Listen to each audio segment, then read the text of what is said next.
All right, you and I are about to dive into a story where a normal day becomes a total nightmare.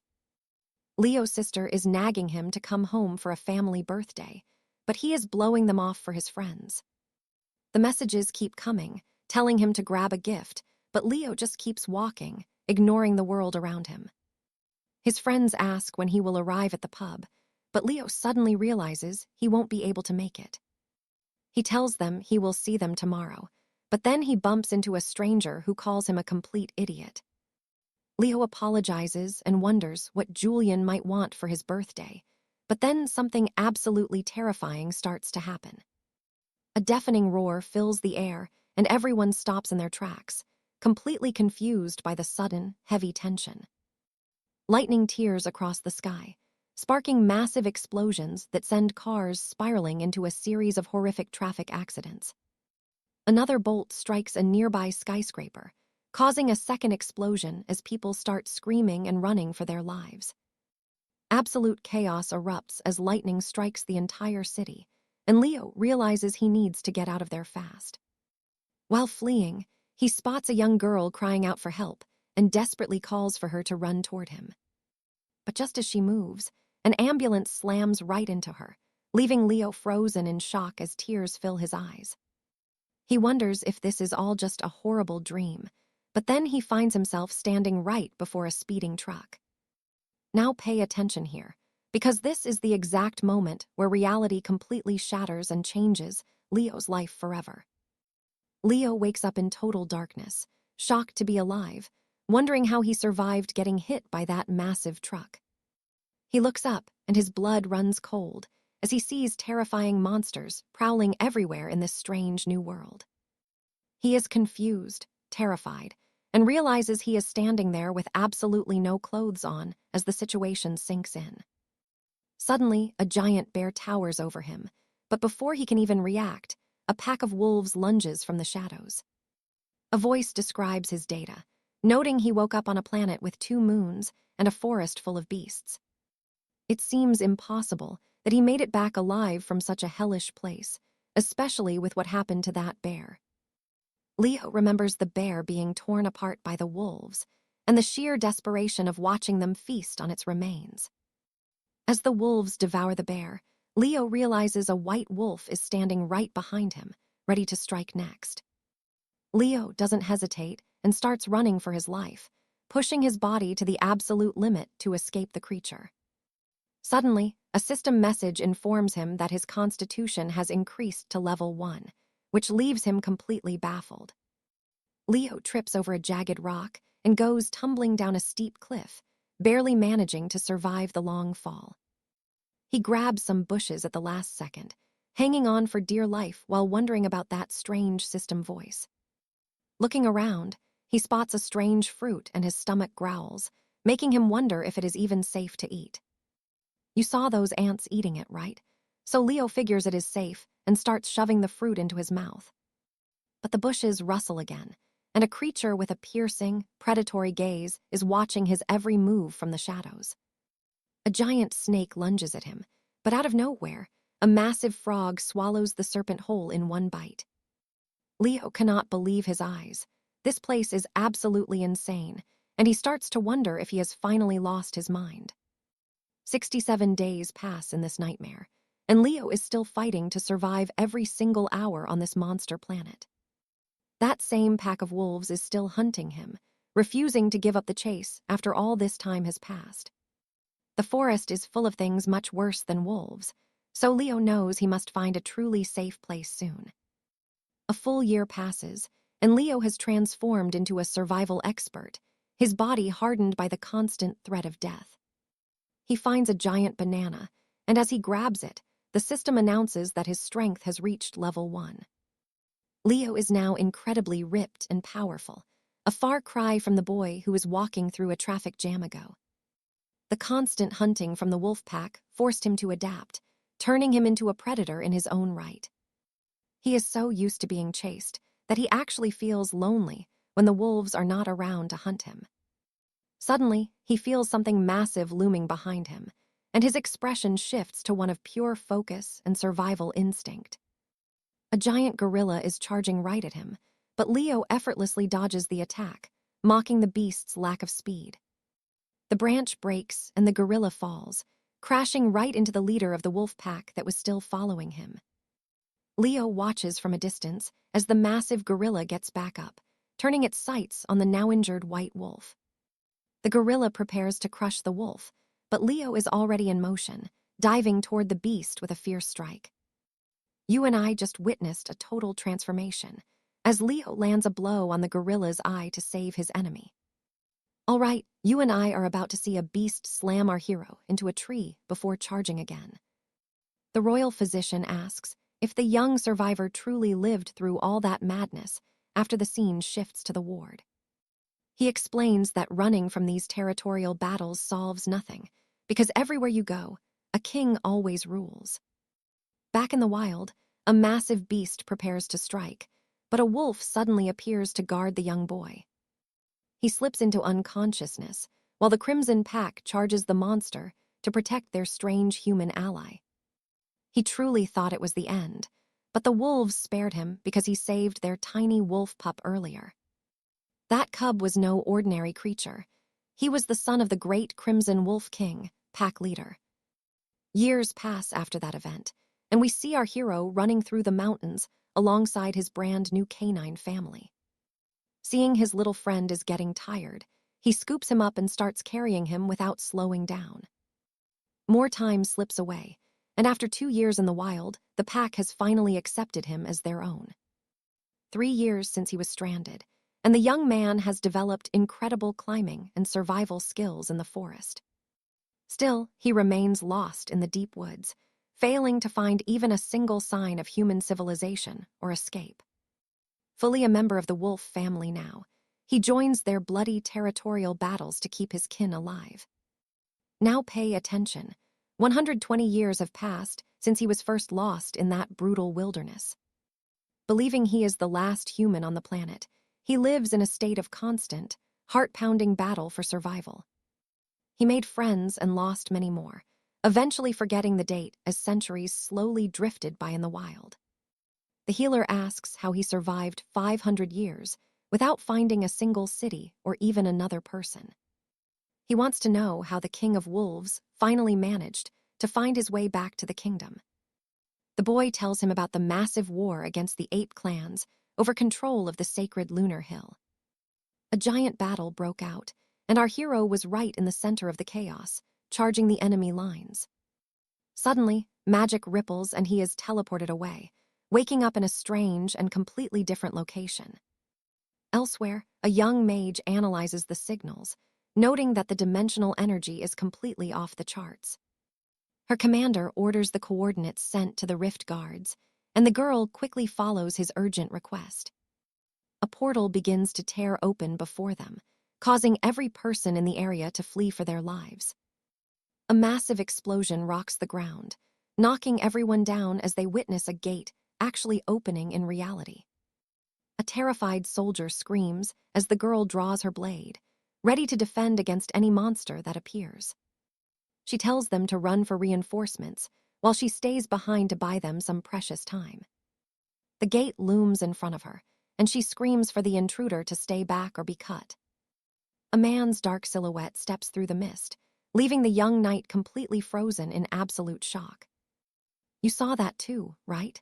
She is paralyzed as the man begins to scream while exiting the gate. He stumbles out into the world, and the girl slowly approaches this mysterious returnee from the portal. The soldier is stunned to see a human being coming out, while the girl senses a terrifying pressure. She has never felt such force before, even from high-level dungeon bosses, wondering what this man truly is. The situation is finally resolved, and they call an emergency healing team for the boy right away.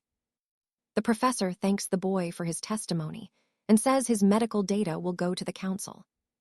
He's cleared for discharge in a few days since his health is remarkably perfect despite his long journey.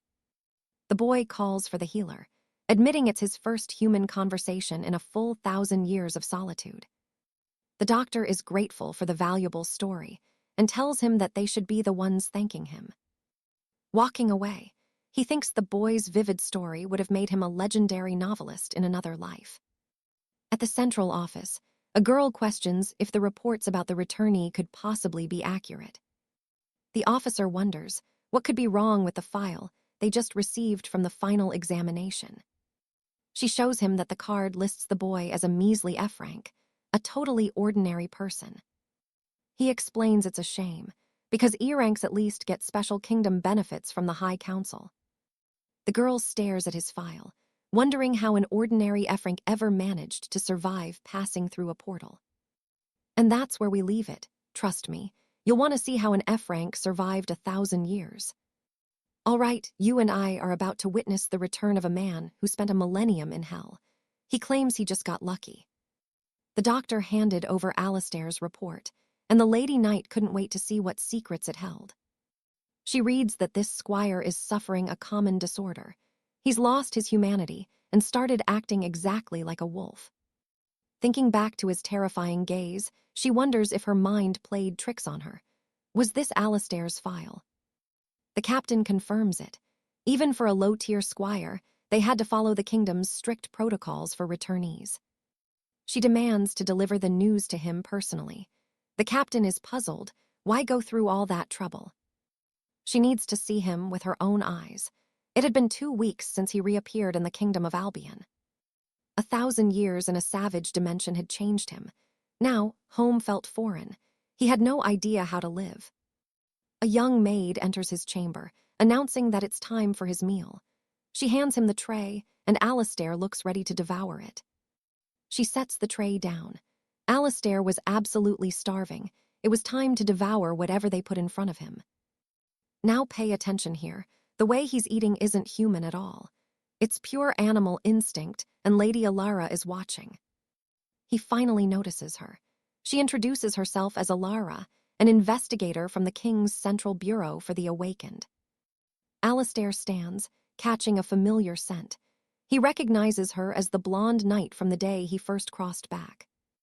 Alara remembers him too. Coming through that portal, he looked like a predator ready to kill anything in his path. Maybe his senses were just overwhelmed. He finishes the plate, admitting the food was the best he had in centuries. He asks what this bureau actually does. Alara bristles. Why was he speaking to a noble lady so informally? Alistair claims he's over 1,000 years old. She rolls her eyes. Clearly, she thinks he's just lost his mind. She explains the bureau helps knights reintegrate into society. These scrolls contained everything he needed to survive in Albion. He could read them at his leisure. For now, he just needed to sign and agree to share his magical signature. Alistair picks up the pen. It had been an eternity since he held one. He couldn't believe they still used these. 1,000 years later, and the world was still stuck using ink and parchment. Some things never change, apparently. He scrawls his name. Watching him, Alara begins to wonder if he's actually powerful or just a complete idiot. She calls out to him again. Alistair looks up, and she asks if he learned how to draw in the wild. He says he knew how before he left. She digs deeper. Did he learn high magic or the ancient sword arts? No, he lived in the Great Forest. To survive there, you don't learn spells, you learn how to stay alive. Alara scoffs. She says he was only gone for 10 years. Only true knights kill monsters to harvest their energy. She's convinced he's a fraud. Surviving that dimension was just luck, and finding the relic of return was a miracle. Alistair doesn't flinch. He repeats that he wasn't gone for just 10 winters. He was in that hell for 1,000 years. Alara snaps. It wasn't a millennium. It was 10 years. The kingdom's records don't lie. She shoves the papers at him. He vanished in year 15 and returned in year 25. 10 years exactly. Okay, I know what you're thinking. 1,000 years versus 10. Let's see how Alistair handles this absolute reality check. He's stunned. It's right there in black and white. Alara hands him his identification and prepares to leave. She mentions his medical debt and tells him to go find his family once he's cleared to leave the ward. She walks out, leaving Alistair alone with his thoughts. The silence in the room feels heavier than the forest. Could his family really be alive? He had long since made peace with the idea that they were dust. He'd given up hope. Even if he returned, He assumed everyone he ever loved would have been dead for centuries. Now he was mourning the forest family he left behind. He'd lived a whole lifetime away from the kingdom of Albion. But if only 10 years had passed, he frantically scans the documents. His heart starts hammering against his ribs. His parents were gone. They died the day he vanished. But his younger brother, Julian, was still out there. He can't wait another second. Alistair storms out of his room and corners the doctor, his eyes burning with hope. He needs help. His brother is alive, and he demands to know where the boy is being kept right now. The doctor hesitates. He doesn't think Alistair is mentally stable enough to rejoin the world of men just yet. Alistair snaps. The doctor didn't understand. This wasn't a request for permission, it was a demand from a predator. Seeing the fire in the squire's eyes, the doctor sighs and makes a final offer. There was one condition. Trust me, Alistair's hunt for his brother will change the entire kingdom. We'll see you next time.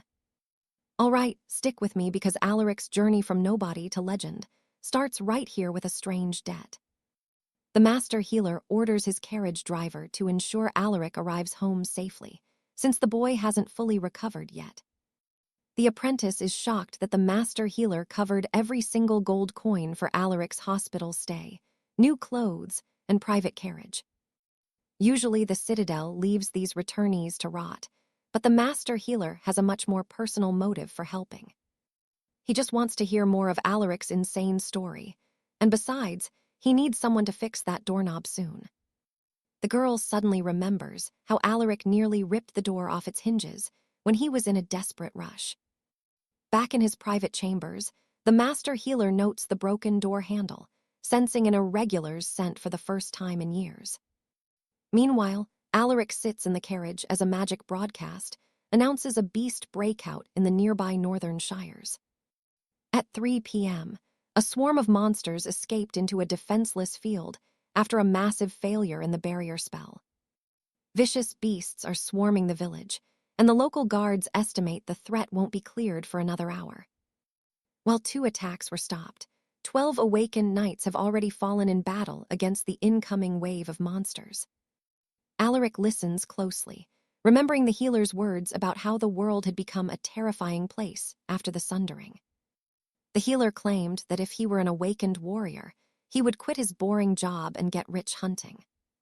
Confused, Alaric asks what he means, prompting the old man to wonder if Alaric had lost his mind entirely. Now pay attention here, because Alaric has no clue about the disaster that reshaped the world 10 years ago. A decade back, a rift opened between worlds, an event the survivors now call the Great Sundering of the Realms.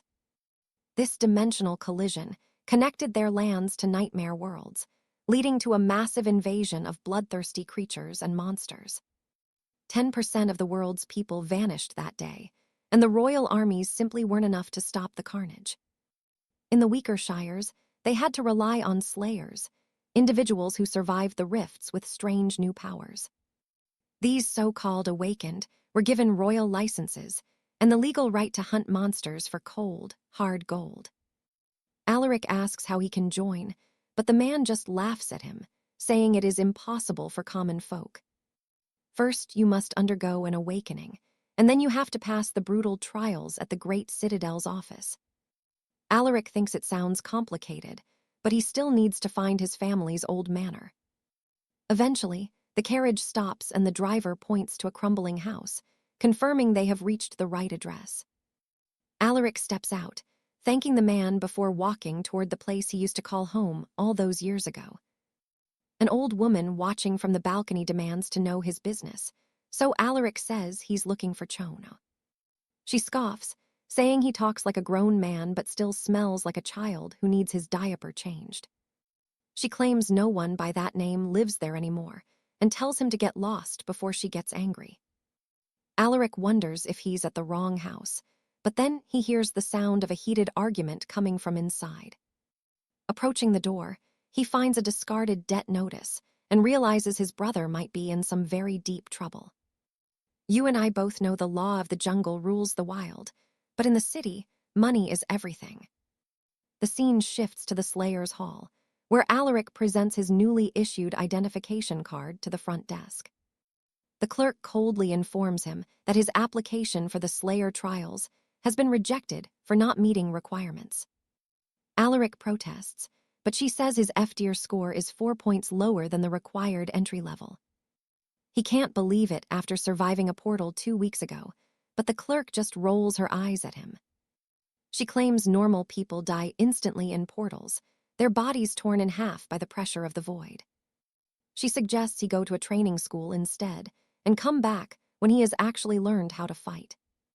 Alaric leaves, frustrated by the confusing system, but his eyes catch a notice about the goblin fields in Southshire. Riding a new carriage to Southshire, Alaric asks how far the massive city walls actually stretch. The driver explains they encircle the whole kingdom and tells him to check the map on his magic scroll. He asks if Alaric has the right scrolls, as the city is split into 12 sectors with hundreds of gates. Alaric realizes he is out of touch and decides he needs a new magic scroll immediately. They finally arrive at Southshire Gate 27, and Alaric steps out to face the massive hunting grounds ahead of him. He figures that passing through this gate is his only way to start earning some real gold as a hunter. Trust me, you and I are about to see Alaric prove everyone wrong as he approaches the guards. Arthur claims he is there to hunt, but the sentry stays silent and demands his mercenary guild pass. Arthur admits he has no pass, so the guard warns that commoners are strictly forbidden from this ruin. Stick with me, because something is about to go wrong. They spot a carriage crashing through the gate. A monster is devouring a man inside, as the carriage slams violently into a heavy stone wall. The commander calls for the night squad to contain the beast, while soldiers surround the wreckage. The beast crawls out, and the soldiers let loose a volley of bolts into the nightmare creature. The monster finally falls, and the guards report that the rift beast has been officially dealt with. The sentry notices Arthur is gone, wondering if he fled the moment he saw the monster. He probably ran for his life, but little did they know, Arthur was already far away. Walking the perimeter, Arthur realizes his senses are sharper than ever. He really needs a horse. He looks at the ruins, wondering if every city besides 𝑫𝒓𝒅 has been turned to ash. As night settles over the ruins, he admits that this cold darkness feels strangely like home. Stepping through the rubble, he prepares to hunt, but his body feels heavy and uncoordinated. He spots a row of buildings and breaks into a sprint, moving with superhuman speed. He scales the walls instantly, but near the top, he sees a man taking a punch. The thugs mock Julian, saying they were worried he would abandon his child and run away. They keep beating Julian, who is Arthur's younger brother, laughing at his pathetic state. The thugs say he looks better than usual and ask how many times they have to visit. Julian pulls out his meager wages, counting the coins as payment for his heavy debt. The debt was 8,000 gold crowns, and the interest was another 6,000. He was still short. Now watch this poor guy beg. Julian asks for 3 days, but they are not listening. They strike him again, telling him to stop lying about the interest he owes the guild. Suddenly, Arthur calls his name. The thugs turn as Julian stares at his brother in shock. Arthur approaches, asking if this is really his brother Julian.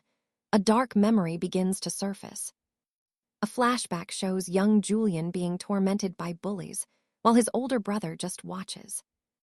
Julian begged for help, but Arthur simply walked away, leaving him to suffer alone back then. The vision shifts to reports of strange explosions and rifts, tearing through the kingdom borders. Red portals appear everywhere. Julian watches the chaos, paralyzed by the sight of the magic. He finds his parents at home, relieved he is safe, but Arthur is still missing.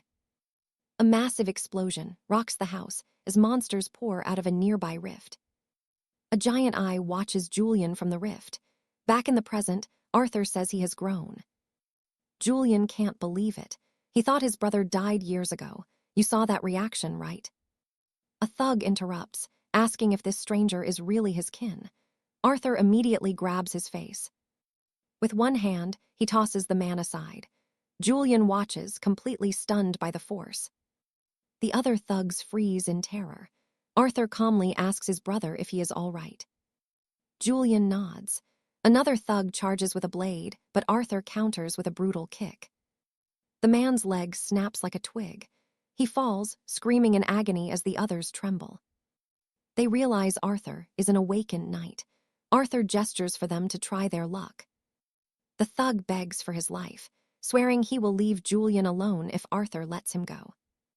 Arthur tosses a bag of coins at them and tells them to vanish from his sight. Later that night, they reach a small cottage where an old woman waits for them. She asks if this is really his kin. Julian confirms it as Arthur presents some meat. She tells them to hurry inside, because the little boy fell asleep waiting for his father. Inside, a child sleeps soundly. Arthur asks his brother if this is his own son. Julian says his name is George. Trust me, Arthur is about to uncover a dark secret. Julian says he left to find his own life, blaming Alaric for failing to provide for their family and home. Let us dive into this story together. As Julian suggests, they go grab a drink at the local tavern. Julian admitted he thought Alaric was dead, yet here he is, looking like he has not aged a single day. Alaric asks about the debt. It is 220,000 gold crowns, but Julian believes Alaric can manage it. Alaric asks what his brother does for a living. Julian reveals he works as a laborer at the trade hub. Alaric asks about the carriage. Julian explains it belongs to a relative, but he manages to rent it for work. Alaric asks about their uncle. Julian mentions that everyone believed Alaric perished during the Great Cataclysm years ago. Suddenly, the scene shifts to Alaric's son, waking up to find a mysterious hound standing right in front of him. Looking up, the boy sees his father. Julian smiles, asking if the little one is finally awake from his nap. Shyly, the boy asks who the stranger is. Julian introduces Alaric as his uncle, telling the boy to greet him. Later, the boy plays with the dog.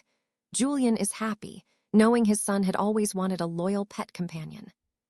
Alaric suggests they work together. Julian is stunned by the offer, wondering what his brother could possibly have in mind. Alaric promises to do the heavy lifting if Julian provides the carriage. Julian asks what he is planning to do. Alaric says he wants to hunt monsters. Pay attention, because this is where his normal life ends and the action begins. Sometime later, they arrive at the guild hall. A clerk greets Alaric with a warm welcome and many congratulations. Alaric is now a registered hero. Somehow, he managed to boost his attributes in only a single day. He is ranked as an F-tier Druid. The girl explains he can now use his badge to access his vault. She hands over a registration gift and warns him to stay updated through the magical network of heroes. She tells him to gather mana and rank up. High rankers get noble pensions and many other special benefits. She asks if he knows how to summon his status window. Apparently, the magical interface was updated very recently. Alaric speaks the command word. A glowing screen appears in the air, displaying all of his current stats. Alaric wonders why his levels are so low. I know what you think, but wait for his real power. Back at the carriage, Julian is overjoyed. He is glad his brother finally obtained a communication stone for them. He celebrates Alaric becoming an official hero. Julian is on his way as soon as the cargo is delivered. Now that Alaric is official, they only need the mercenary trial. But Alaric wants to pay the debt first. Julian worries that an F-rank hero is not ready for monsters. However, the protagonist hangs up on him. Julian wonders if this is really his brother. It seems like the man has completely changed his entire personality. As he walks toward the location, Alaric notices the dungeon gate is sealed. Meanwhile, a group rushes nearby. On the Great Road, travelers are rushing to reach their game. Inside their carriage, the mood is very tense. One man tells the others to relax. He asks why they are scared since they are awakened heroes. He reminds them they will soon be official guild raiders. If they clear this dungeon, they will be rich. He looks at his teammates with contempt. They are only here for gold and used connections to get in. A knight calls for the next person. The man is surprised as Alaric steps forward to the gate alone. The guard asks if he is by himself. Alaric confirms it as he prepares to show his hero identification. Alaric places his crest on the reader. The soldier begins checking the magical data to verify his rank. He warns Alaric that low-ranked heroes cannot enter high-tier zones. There are strict limits for F ranks. The arrogant man from earlier watches Alaric. He cannot believe someone is entering a dungeon with no gear. A younger soldier asks if Alaric will survive. He does not even have proper armor or a sword. The veteran tells him to relax. This is the man who killed 7 goblins with his bare hands. The jealous man in the carriage thinks Alaric is crazy. He wonders who he thinks he is to go alone. The soldier apologizes for the delay, mentioning some technical errors with the magical verification process. Finishing the check, the man tells his friend to speed up. They want to follow Alaric's route immediately. However, he becomes confused because the boy had simply disappeared in the middle of that dark tunnel. Alaric simply vanished inside the dark tunnel. Trust me, you and I are about to see something truly insane next. All right, you and I are about to see a vanishing act that will blow your mind as Alaric vanishes. Trust me, you and I are about to see a fallen knight regain his legendary edge in this forest. Arthur stops, breathless. He realizes his body is in a pathetic state. He is weak, far too weak for a noble. He needs to find his fire and start training. Suddenly, something catches his eye, a strange sound in the distance. He hears the unmistakable ring of steel clashing. Swords. A battle is happening just beyond the thicket of trees ahead. He follows the noise, pushing through the brush. He figures the source of the commotion is just a few yards away. A smirk plays on his lips. Watching knights brawl is a far better way to learn than fighting mindless forest beasts. Now pay attention to this scene. An arm flies through the air as the brutal skirmish reaches its bloody peak. From the shadows, Arthur watches. A group of travelers is surrounded by ruthless sellswords. The tension is thick. Arthur is annoyed. He mutters that these thugs are taking forever to finish the job. Then, a carriage door opens.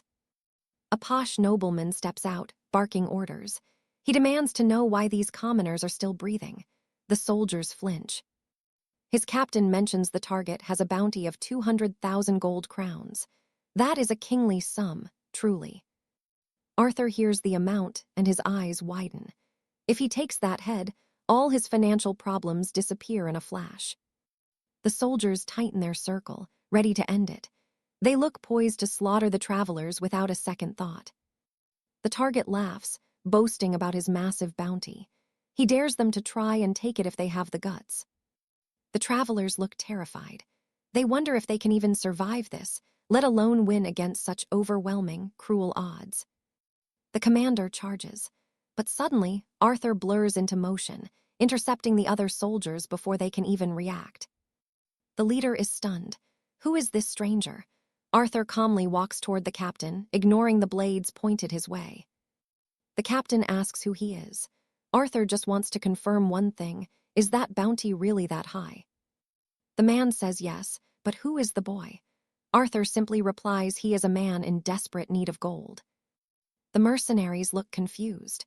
Their leader bursts into laughter, mocking the boy for thinking he could collect a royal bounty. He tells Arthur he does not look like a high council knight. He should have stayed home and minded his own business. Suddenly, Arthur feels a strange weight. His muscles lock up. He wonders what is happening to his very own body. The leader explains the trap. Arthur looked into his eyes for 5 seconds. That is all his magic needs to paralyze. He orders his men to strike. The soldiers lunged at the boy with their sharp steel, aiming for his heart. I know what you are thinking. How did he move? Well, Arthur is just built different. He breaks free. Arthur grins. Was that a spell? He finds it quite fascinating. The leader tries to bind him again, looking desperate. Arthur expected as much from a captain. He is no mere amateur. He draws a hidden blade, eyes burning cold. He warns the man he should have thought twice before crossing him. Then, bam, Arthur strikes with blinding, lethal speed. The man is wounded, gasping in pain. Arthur asks if he has any more magic tricks left. Then comes the flurry. A barrage of punches sends the leader flying. He hits the dirt, utterly defeated. Arthur sighs. This was all boring. The travelers are speechless. This boy took down a commander with ease. They wonder what kind of monster he truly is.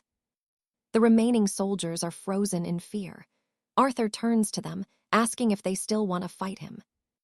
They quickly shake their heads. No way. Arthur points to a clearing and tells them to move there immediately. He asks if anyone has a sturdy rope. One man nervously pulls one out. Arthur then asks about their own bounties. The group panics. They swear they have no price on their heads at all. They claim they were forced into service by that tyrant. Turning him in will be enough to make Arthur a rich man. The defeated leader cries. He cannot believe his own men would betray him after all the years he led them to glory. Arthur stares down at him. Finally awake, are we? The soldiers start shouting insults at their former captain. They call him human garbage. Arthur asks a survivor if he really gets nothing for catching these other low-life thugs. One traveler speaks up. These men are lying. They are all wanted criminals, and many of them have significant bounties. The soldiers scream that it is a lie. They claim to be nothing but harmless, poor wanderers in the woods. The captive leader calls to Arthur.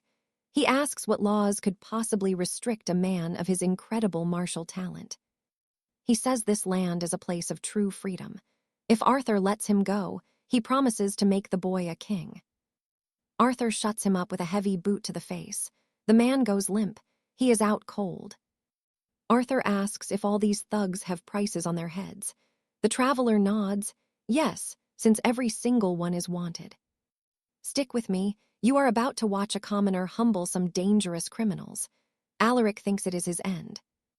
Julian suggests leaving them behind, but Alaric replies that it was finally time for everyone to take a long nap.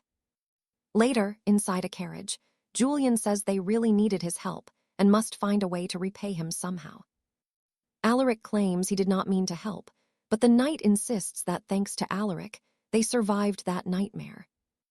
Alaric tells them if they truly want to see it that way, they could do a small favor for him. The group begins to ask several questions about what his special powers and hidden magical abilities actually were. He responds that his awakened talent is swordsmanship, and he mastered tracking by investigating through ancient skill books. Alaric is surprised to learn magic can be mastered through books, while the knight wonders how he did not know. He asks if Alaric truly did not know about skill books. Alaric realizes learning combat magic would be useful. Now watch this part closely because everything is about to change. A massive light suddenly surrounds the entire forest path. He asks if that glowing light is a portal. Julian is surprised by the question, confirming it is a rift. It is a level 1 dungeon, the lowest level, which is exactly why they were planning to head there. Alaric sighs, wishing he had a guild license so he could enter the rift and explore that dangerous place. The knight is shocked that a man this strong lacks a license. Alaric confirms he really does not have one. When a portal opens, the military first secures the area and monsters found in the fields are just small fry. The experience one gains in these low-level fields, where level 1 dungeons are open, is actually quite limited. In other words, someone of Alaric's skill should actually be heading toward level 2 dungeons instead of this rift. The knight is still confused. How did this rookie capture a rank 3 criminal without even entering a basic dungeon? Noticing the man staring at him, Alaric asks what he wanted. The knight apologizes and asks for Alaric's rank. Julian informs him that Alaric is only a rank 6, leaving the experienced knight completely stunned by the news. Alaric then asks what favor he should request. Meanwhile, someone is emerging from the glowing portal back at camp. That man from before is in the area. His group seems somewhat injured after entering the portal. As a result of everything that happened during the battle, another boy had lost his hand for that reason. They quickly needed a doctor. The man, irritated, wonders if mercenary licenses were being handed out to anyone these days. So the first thing he is going to do when he gets back is kick the person who chose those fools. However, the other boy asks him to calm down, saying he should not be so hard on the rookie. He knows the guild condition these days. Even knowing all this, the man is still very frustrated. He thinks people with rich parents can easily enter that place and become awakened, and after that hire mercenaries. Suddenly, they are ready to join the guild and go on missions. However, it is the veteran guild members who suffer for accepting those useless people. The guy, noticing his captain irritation, asks if they should cool heads. That is why they should have a drink. The man asks how everything is going as the dungeon disappears. You and I both know that something big is about to happen. A soldier responds that someone delivered 10 looters. Among the captives, there was a rank 3 criminal who the man had certainly heard of before that day. The man asked if any high-ranking individual was supposed to visit them at the camps on that day. However, the soldier replied, no, saying it was a rank 6 novice who managed to capture that dangerous man. In disbelief, the man asked how that happened. The soldier answered that he did not know the details yet. According to witnesses, the rank 6 simply beat that man up. The man was surprised, guessing who it was. He asked where that rank 6 had gone. The soldier replied that he saw him heading toward the portals. Quickly, the man headed toward the portal again, thinking he had to witness that boy ability with his own eyes. If it was worth it, he might gain something valuable from that story. Soon after, he climbed into a truck. The other guy then asked what the problem was. The man asked if the boy had just entered. Meanwhile, the protagonist, along with his brother, was entering a portal, mentioning that this time they had not hurt. They felt no pain at all, and the clothes seemed to be doing fine during the magical dimensional travel. Julian replied that items without dimensional energy could not pass through the portals, but as they saw these passed. Looking to the side, Alaric seemed confused, asking what that thing was. And trust me, you need to see this. All right, stick with me. We are watching Arthur learn about the magic portals leading to 38 dangerous dungeons. Suddenly, the gate vanishes, leaving both Arthur and young Leo completely stunned as they realize they are trapped inside. Leo explains that the rift only reopens once the trial is over, and the monsters are dealt with. Arthur asks if every beast must die, but Leo says only the boss at the heart of this place. Ready for action, Arthur stretches and vows to finish this fast, while Leo frantically tells him to wait. Arthur does not hear a word and leaps into battle, leaving Leo wondering if this is the legendary hero. With strength like that, Leo thinks Arthur might actually shatter the speed record for a level 1 dungeon run. Now pay attention, there is a huge problem. Without tracking skills, finding the exit before time runs out is impossible.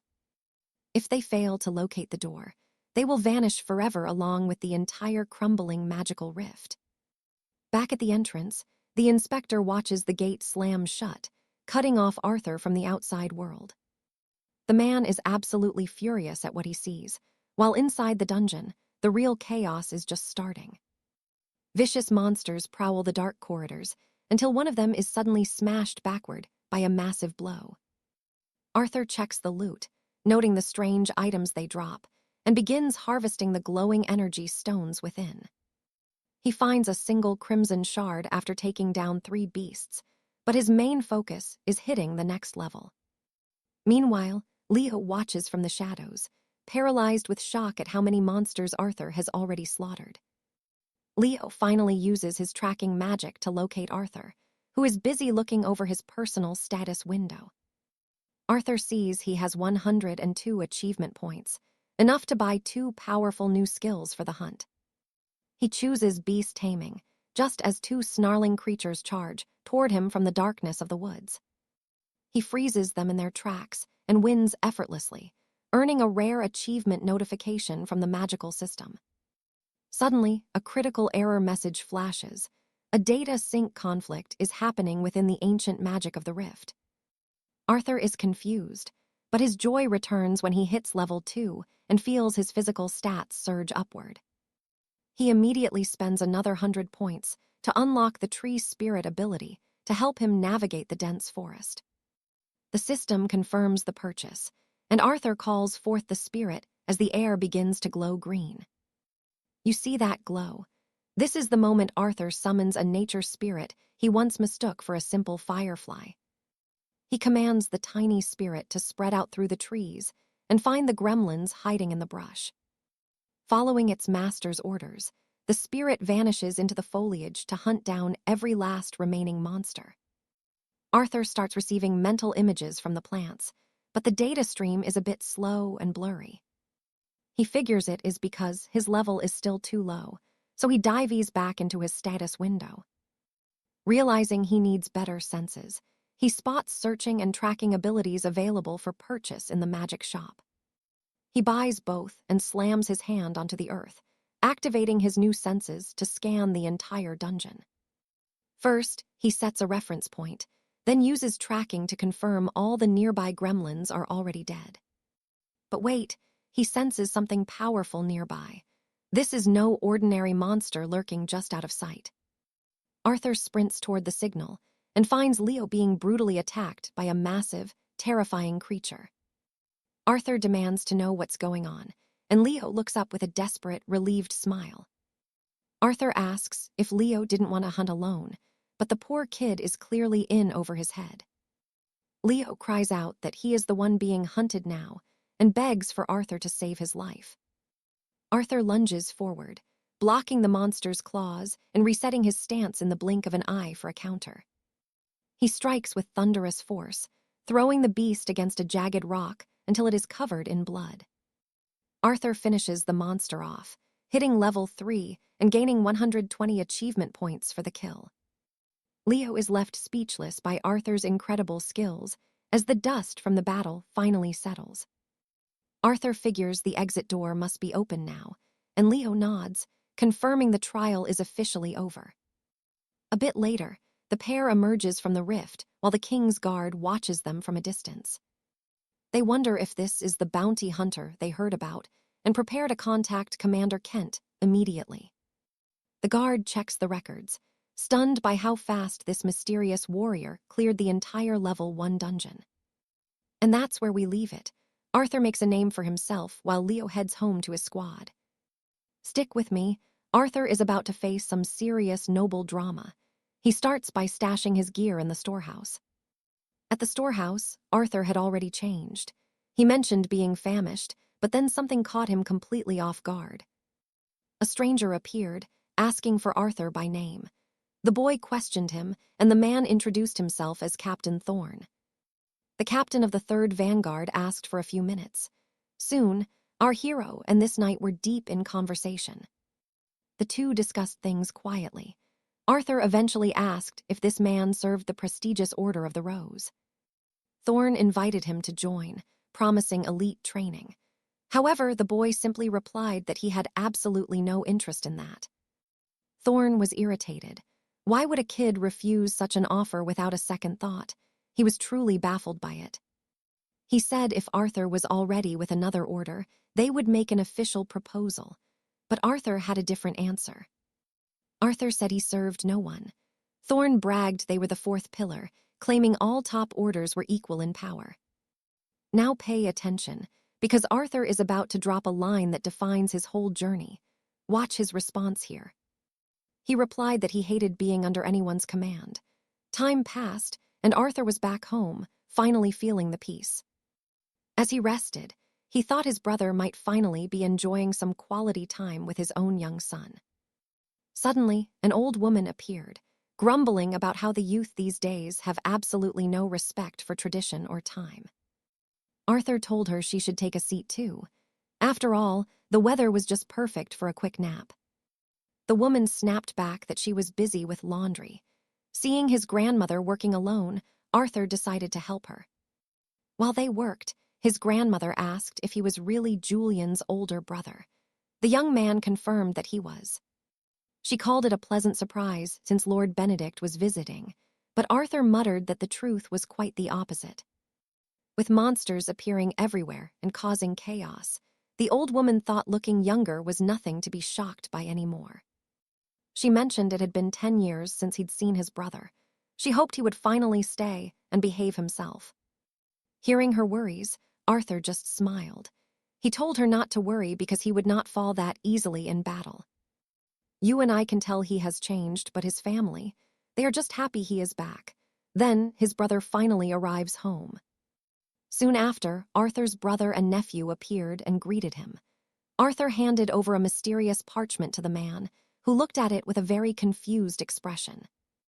The brother asked what it was. Arthur explained it was for the debts owed, meant to help him restart his life. He told him to settle his debts quickly so they could eat together. Emotional, his brother asked how to repay him. Arthur told him not to get sentimental and to just go. With tears in his eyes, the man finally walked away. Arthur called out again, asking if he had enough coin for food and drink on his way. The brother nodded. He promised to return quickly. Arthur stayed out on the terrace, watching over his nephew as the sun began to set. Suddenly, a magical vision appeared, stating a target was following him. It told Arthur he needed to give it a name. Arthur wondered what to call the hound. The child suggested the name Fang, and Arthur thought that sounded just right. From that moment on, the beast was named Fang. Later, the child complained of being hungry as time passed by slowly.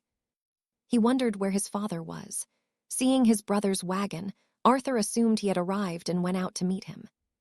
The child and Arthur headed toward the wagon, but they found the man covered in blood, collapsing right before their eyes. Arthur stood frozen, wondering what had happened. Soon, the scene shifted to a dark, stone building in the middle of night. Inside, a group was busy playing cards. One man asked if the scheduled fight was still set to start this week. Another man confirmed it, noting everyone was betting on Malik. They also asked for any news regarding the Azure Wing faction. Last time they dealt with them, they lost a fortune. Suddenly, someone began banging loudly on the heavy wooden door. Irritated, the leader asked what the racket was. The other men stood up to investigate the source of the loud commotion. Suddenly, the door burst open. A dark silhouette of a man appeared, and he was completely drenched in fresh blood. Immediately, the intruder grabbed a man's head and dragged him outside. The onlookers stood there, stunned by the sheer brutality. A piercing gaze shot through the doorway, and then total chaos erupted. The group was shocked, unable to process the violence. In seconds, heavy furniture and weapons were hurled at them. A massive brawl broke out as men were tossed like dolls. The boss watched in horror. Arthur had taken down every single guard in the room in a matter of heartbeats. One man stammered, asking who this monster was. The boss realized he was facing an elite, awakened warrior of legend. The boss watched in utter disbelief, as Arthur took down every guard in the room in just a few seconds. Let's reflect, you and I just witnessed a beast unleashed. This man is an awakened, and his revenge has begun. Trust me, you are about to see the most satisfying table toss in history. Arthur wastes zero time with this thug, 𝑫𝒓𝒂𝒏𝒕. 𝑫𝒓𝒂𝒏𝒂𝒏 demands to know who this kid is. Arthur just stares him down, saying he is here to settle Julian's massive debt. 𝑫𝒓𝒂𝒏𝒂𝒏 laughs it off, calling him a fake knight for picking on honest men. Oh, the irony in this guy's mouth is unreal. He tells Arthur he won't get away with this, but then, bam, 𝑫𝒓𝒂𝒏𝒂𝒏 catches a massive slap right across his smug face. 𝑫𝒓𝒂𝒏𝒂𝒏 is crying now, asking why he was hit when he was just talking about the debt. Well, Arthur has his reasons. The boy asks why 𝑫𝒓𝒂𝒏𝒂𝒏 crossed the line and hurt his own brother. All he had to do was take the coin and leave. As the slaps keep coming, 𝑫𝒓𝒂𝒏𝒂𝒏 begs for his life. Arthur just asks a simple question, pay up or die right here. 𝑫𝒓𝒂𝒏𝒂𝒏 doesn't even hesitate. He promises to settle everything immediately. Fear really is a great motivator, isn't it? Arthur doesn't let up. Soon, the whole gang is kneeling. They swear Master Julian is free of all obligations, and his debts are paid in full today. Arthur warns them that if he ever sees their faces again, they are dead. He is not playing around with these thugs. He tells them to stay out of his way. On their knees, they all agree to every word the boy says.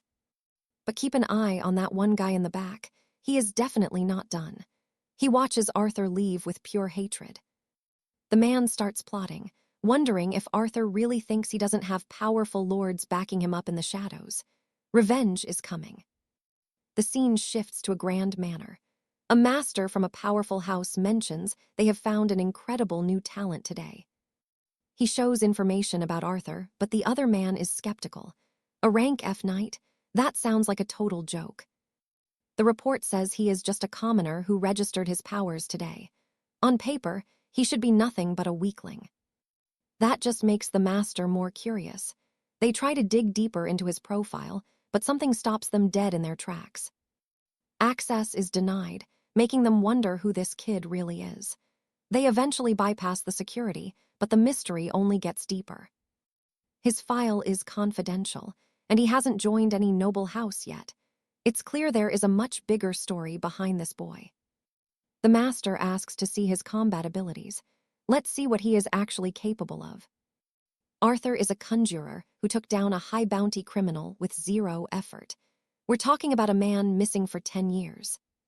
10 years gone, then suddenly defeated by a rookie. It's weird. They start thinking he might be a secret royal spy. They assumed he was just strong, but an intelligence officer. That changes everything. You don't mess with the king's secret service. The boy tells them to give up on recruiting him. He is convinced Arthur belongs to a rival kingdom across the northern border. Now I know what you're thinking. A spy. But trust me, Arthur is just playing by his own set of rules. The master wants to change the subject and suggests getting coffee. He still can't wrap his head around this strange secret agent. Why would a top-tier spy enter a level 1 rift? The boy asks why it even matters so much to them anyway. The master tells him to keep watching Arthur, but the boy isn't thrilled about it. Next, we head to the local infirmary. Arthur is visiting his brother Julian, asking if he's finally awake. Julian is surprised to see Arthur brought so much food. Julian jokes about the feast, and Arthur says he heard eating helps with recovery. He's looking out for his only family. Arthur asks how he feels, and Julian says the bandages come off tomorrow. He is finally healing up after all that trauma. He asks if Arthur's mercenary trial is tomorrow. Julian really hopes his brother can pass and join a wealthy noble house. But Arthur has zero interest in that. He's not looking to serve some lord or follow someone else's rules in this kingdom. He remembers being the king of the forest in his past life. There's no way he's becoming some rich noble's errand boy now. Julian offers to research high-ranking guilds for him to join. Arthur just shakes his head. He's got a much bigger plan. He tells his brother he's going to start his own guild. Julian is stunned, unable to believe his brother's insane ambition. Later on, we see the Adventurers Agency. A girl named Sira is walking through the halls, looking completely exhausted from work. An older manager calls her out, asking where she's been. There have been 2 massive magical breaches in her sector lately. He says if yesterday's portal had been a major rift, the whole city would be in ruins. Sira just sighs at the lecture. She asks if they're totally helpless without her around. The manager practically begs for her help with the portal department. The department head has been complaining all day long.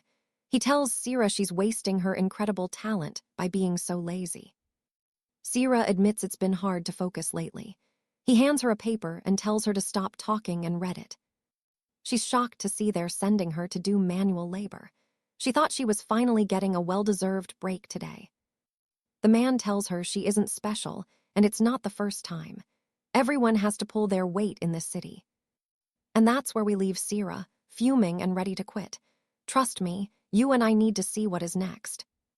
All right, you and I are about to see if a simple knight's trial can survive a recruit who breaks every rule as they were.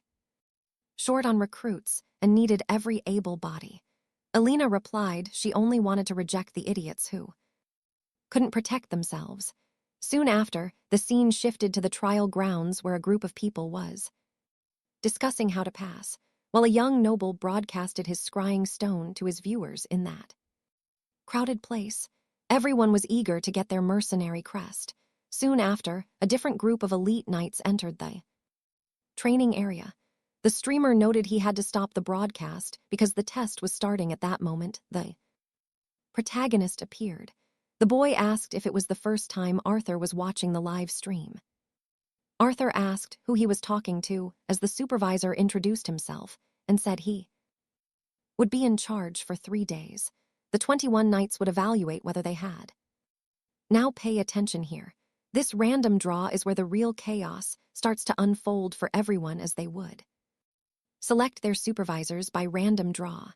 Once their name was called, they were to form a single line in front of their captain. Many names were called until it was Arthur's turn, who received number 15.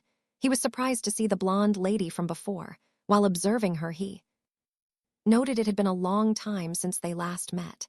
Julian recognized her instantly, and the commander ordered them to head to the waiting rooms to rest.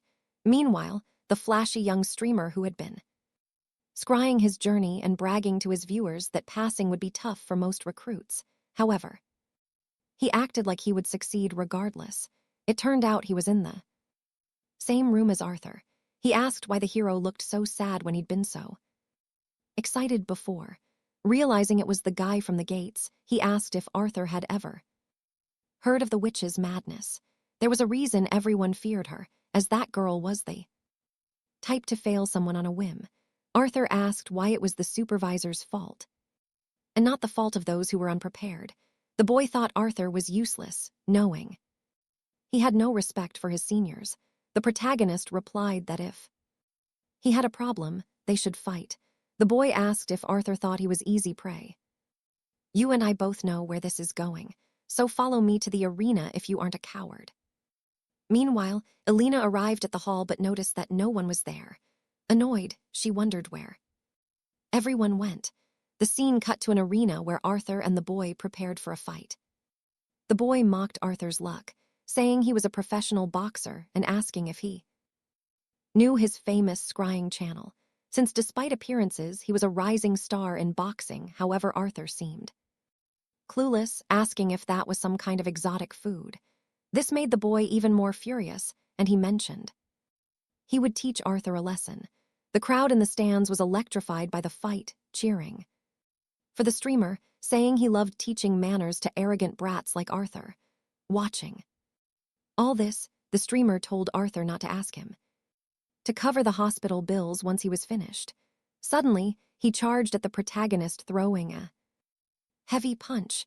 Elena suddenly appeared, ordering everyone back to their waiting rooms immediately. As a result, the recruits fled. Glaring at Arthur and Julian, Elena asked if they were desperate to fail, and she didn't need excuses. One of them had to take the fall and fail the test, so they should continue the battle. The streamer thought she was crazy. Then Arthur prepared for the clash. The boy told him not to be nervous since Arthur asked for this. Arthur apologized for what was coming right now. The boy charged, but within seconds he was knocked out by a single blow. Elena was surprised, thinking that since the day they met, she felt an odd sensation. Arthur looked at Elena and asked her why she was distracted, saying that if she wanted a piece of him, she should enter the ring on one condition: if he won, she couldn't disqualify the other guy. Elena called him insane before stepping right into the ring and asking if the boy was an irregular, but Arthur didn't know that term. Trust me, you and I need to see what's next. All right, you and I are about to see a commoner dodge, a high knight's lethal strike. He stays on the defensive, dodging every blow until Elena makes a deal win, and she'll grant him a favor. But Arthur takes a massive hit instead. Elena's confused. She can tell this guy is hiding his true strength. She's caught off guard when he just shakes it off, casually mentioning that she's actually stronger than he expected. The lady is stunned. How did this kid survive that attack? Before she can process it, he's moving again. She charges back in, determined to end this duel right now. She lands another heavy blow on the boy. She follows up with a relentless flurry, but suddenly Arthur starts pushing back. The tides are finally turning. Out of nowhere, he lands a punch so hard it shatters her magical shield. Elena's completely speechless at this point. Arthur doesn't stop. He lunges again, a wild grin on his face, shouting that this is finally getting fun. Elena calls him an outlier, a rogue without a rank. Arthur's just confused. He has no idea what that means. Then she suddenly surrenders. Arthur is annoyed, asking why she'd stop just when the fight was getting good. Okay, let's pause. She claims the arena is too small for her real power, so they should duel elsewhere next time. Arthur asks if this kingdom has many women as strong as her. Alina admits that she's a rare breed. Then he drops a bombshell, telling her he chooses her to bear his heirs. Yeah, he actually asked that. She slaps him across the face immediately. Meanwhile, the local scribe finally wakes up, wondering what he missed. Alina storms off in a pure rage. The scribe is baffled that he was knocked out by a single punch. He thinks he should just go home after wasting a fortune in gold on this application, without even taking the test. It's humiliating. Looking at Arthur, the young man still seems angry, asking if he was satisfied with how that ended. But Arthur simply notes that he hasn't been disqualified from the trial yet, which is all that matters. Up in the tower, the Grandmaster watches through a crystal ball, shocked that Lady Alina actually lost the match. Arthur tells the scribe it's time to leave. The guy is confused, wondering how they weren't kicked out of the trial. Arthur explains he convinced Alina to overlook the rules. The scribe asks why she slapped him so hard, though. The boy just brushes it off. But suddenly, the scribe realizes there's more to the story than Arthur is letting on. Now watch this carefully. He realizes Arthur took that slap just to save him from being thrown out today. The scribe starts tearing up, moved by the gesture. He realizes Arthur is a man of true honor. He starts following Arthur like a loyal hound. Suddenly, a magical voice summons Arthur to the High Proctor's office. A moment later, our hero is standing before the proctor, wondering why he's being called in so early. The proctor warns him that everything is being recorded. He's been watching the entire fight with Lady Alina. He's stunned that a mere candidate could go toe-to-toe with a B-rank knight like her, without breaking a sweat. He asks if Arthur is one of the blessed, but the boy has no clue what that even means. Arthur mentions he's been asked that twice now. The proctor realizes the boy needs a lesson on the rifts. He explains that the great rifts connect their world to 3 other distinct realms across the stars. First is 𝑩𝒂𝒏𝒕, the ancient home of elves and dwarves. It's a land of high magic and master crafting. The kingdom trades with them frequently. Humans who return from 𝑩𝒂𝒏𝒕 bring back powerful spells and enchanted artifacts. Next is the planet Jinn, a wild world of beastmen and warriors fighting a constant war for sovereignty. The martial artists there are allies, but the demons they fight are their sworn enemies in this realm. The final world is 𝑑r, a dark land ruled by orc tribes. It's a place of pure chaos. To make matters worse, 𝑑r is crawling with savage monsters that threaten anyone who dares to enter. Warriors returning from these worlds gain powers that far exceed any normal blessed knight in the kingdom. They're classified as outliers. Arthur listens, but he thinks the whole explanation is way too complicated for him. He's certain he wasn't on any of those planets. The proctor is baffled. Where exactly did he go? He wonders if Arthur was trapped in a hidden dungeon. He asks again which world the boy truly returned from. Arthur repeats what he told the doctor. He lived with a pack of wolves for over 1,000 years. After finishing his tale, the proctor thanks him and tells him he can head back to the waiting hall. And trust me, you and I are about to see things get really wild. The head proctor scoffs, calling the report complete nonsense. Right then, a mysterious man steps inside to introduce himself. He claims he was summoned for duty. The director wastes no time, asking if he can oversee the trials in Sector 15. He asks if that wasn't Captain Claire's post. The director confirms it, noting that the previous captain had actually fled the scene. Those details don't matter now. He wants a close eye on the recruit named Alaric, demanding a full report once his trial ends. Meanwhile, our hero is already inside the arena, standing among the other hopefuls as they wait for the exam to kick off. Soon, all the recruits are lined up with their captains. That mysterious man officially steps in as the proctor for Sector 15. Watching from the sidelines, a scout wonders if Claire was sacked. The new proctor steps forward to address the crowd. He introduces himself as Sir Silas. He is now in charge. Today's physical bar is set high for every aspiring knight present. They must sprint 100 meters in under 9 seconds, then survive the triangular endurance run. Suddenly, the signal sounds and it begins. The trial is brutal, and candidates are failing left and right. One girl complains that healers should have a much easier test. The proctor snaps back, asking if she thinks demons will show mercy just because she can heal. With that, he calls the next name. Julian steps up, boasting that a 9-second sprint is child's play. He tells Alaric he will see him in the next round. The proctor gives the signal and Julian bursts forward. The supervisor checks the clock and announces a total time of 8 seconds flat. He passes with flying colors. Now the next recruit is called to the line. Our hero, Alaric, steps up and gets into position. Trust me, you and I need to watch this part closely. Julian cheers from afar as Alaric finally explodes off the starting block. Within seconds, the entire stadium goes silent in pure shock. Soon after, the director receives an urgent call from his top officer. It is Sergeant Arthur reporting in. He claims that Alaric's physical results just came back, and they are beyond anything they ever expected. Back at the grounds, the press is going wild. Reporters are frantically snapping photos and recording every move our hero makes. Alaric is becoming an instant sensation.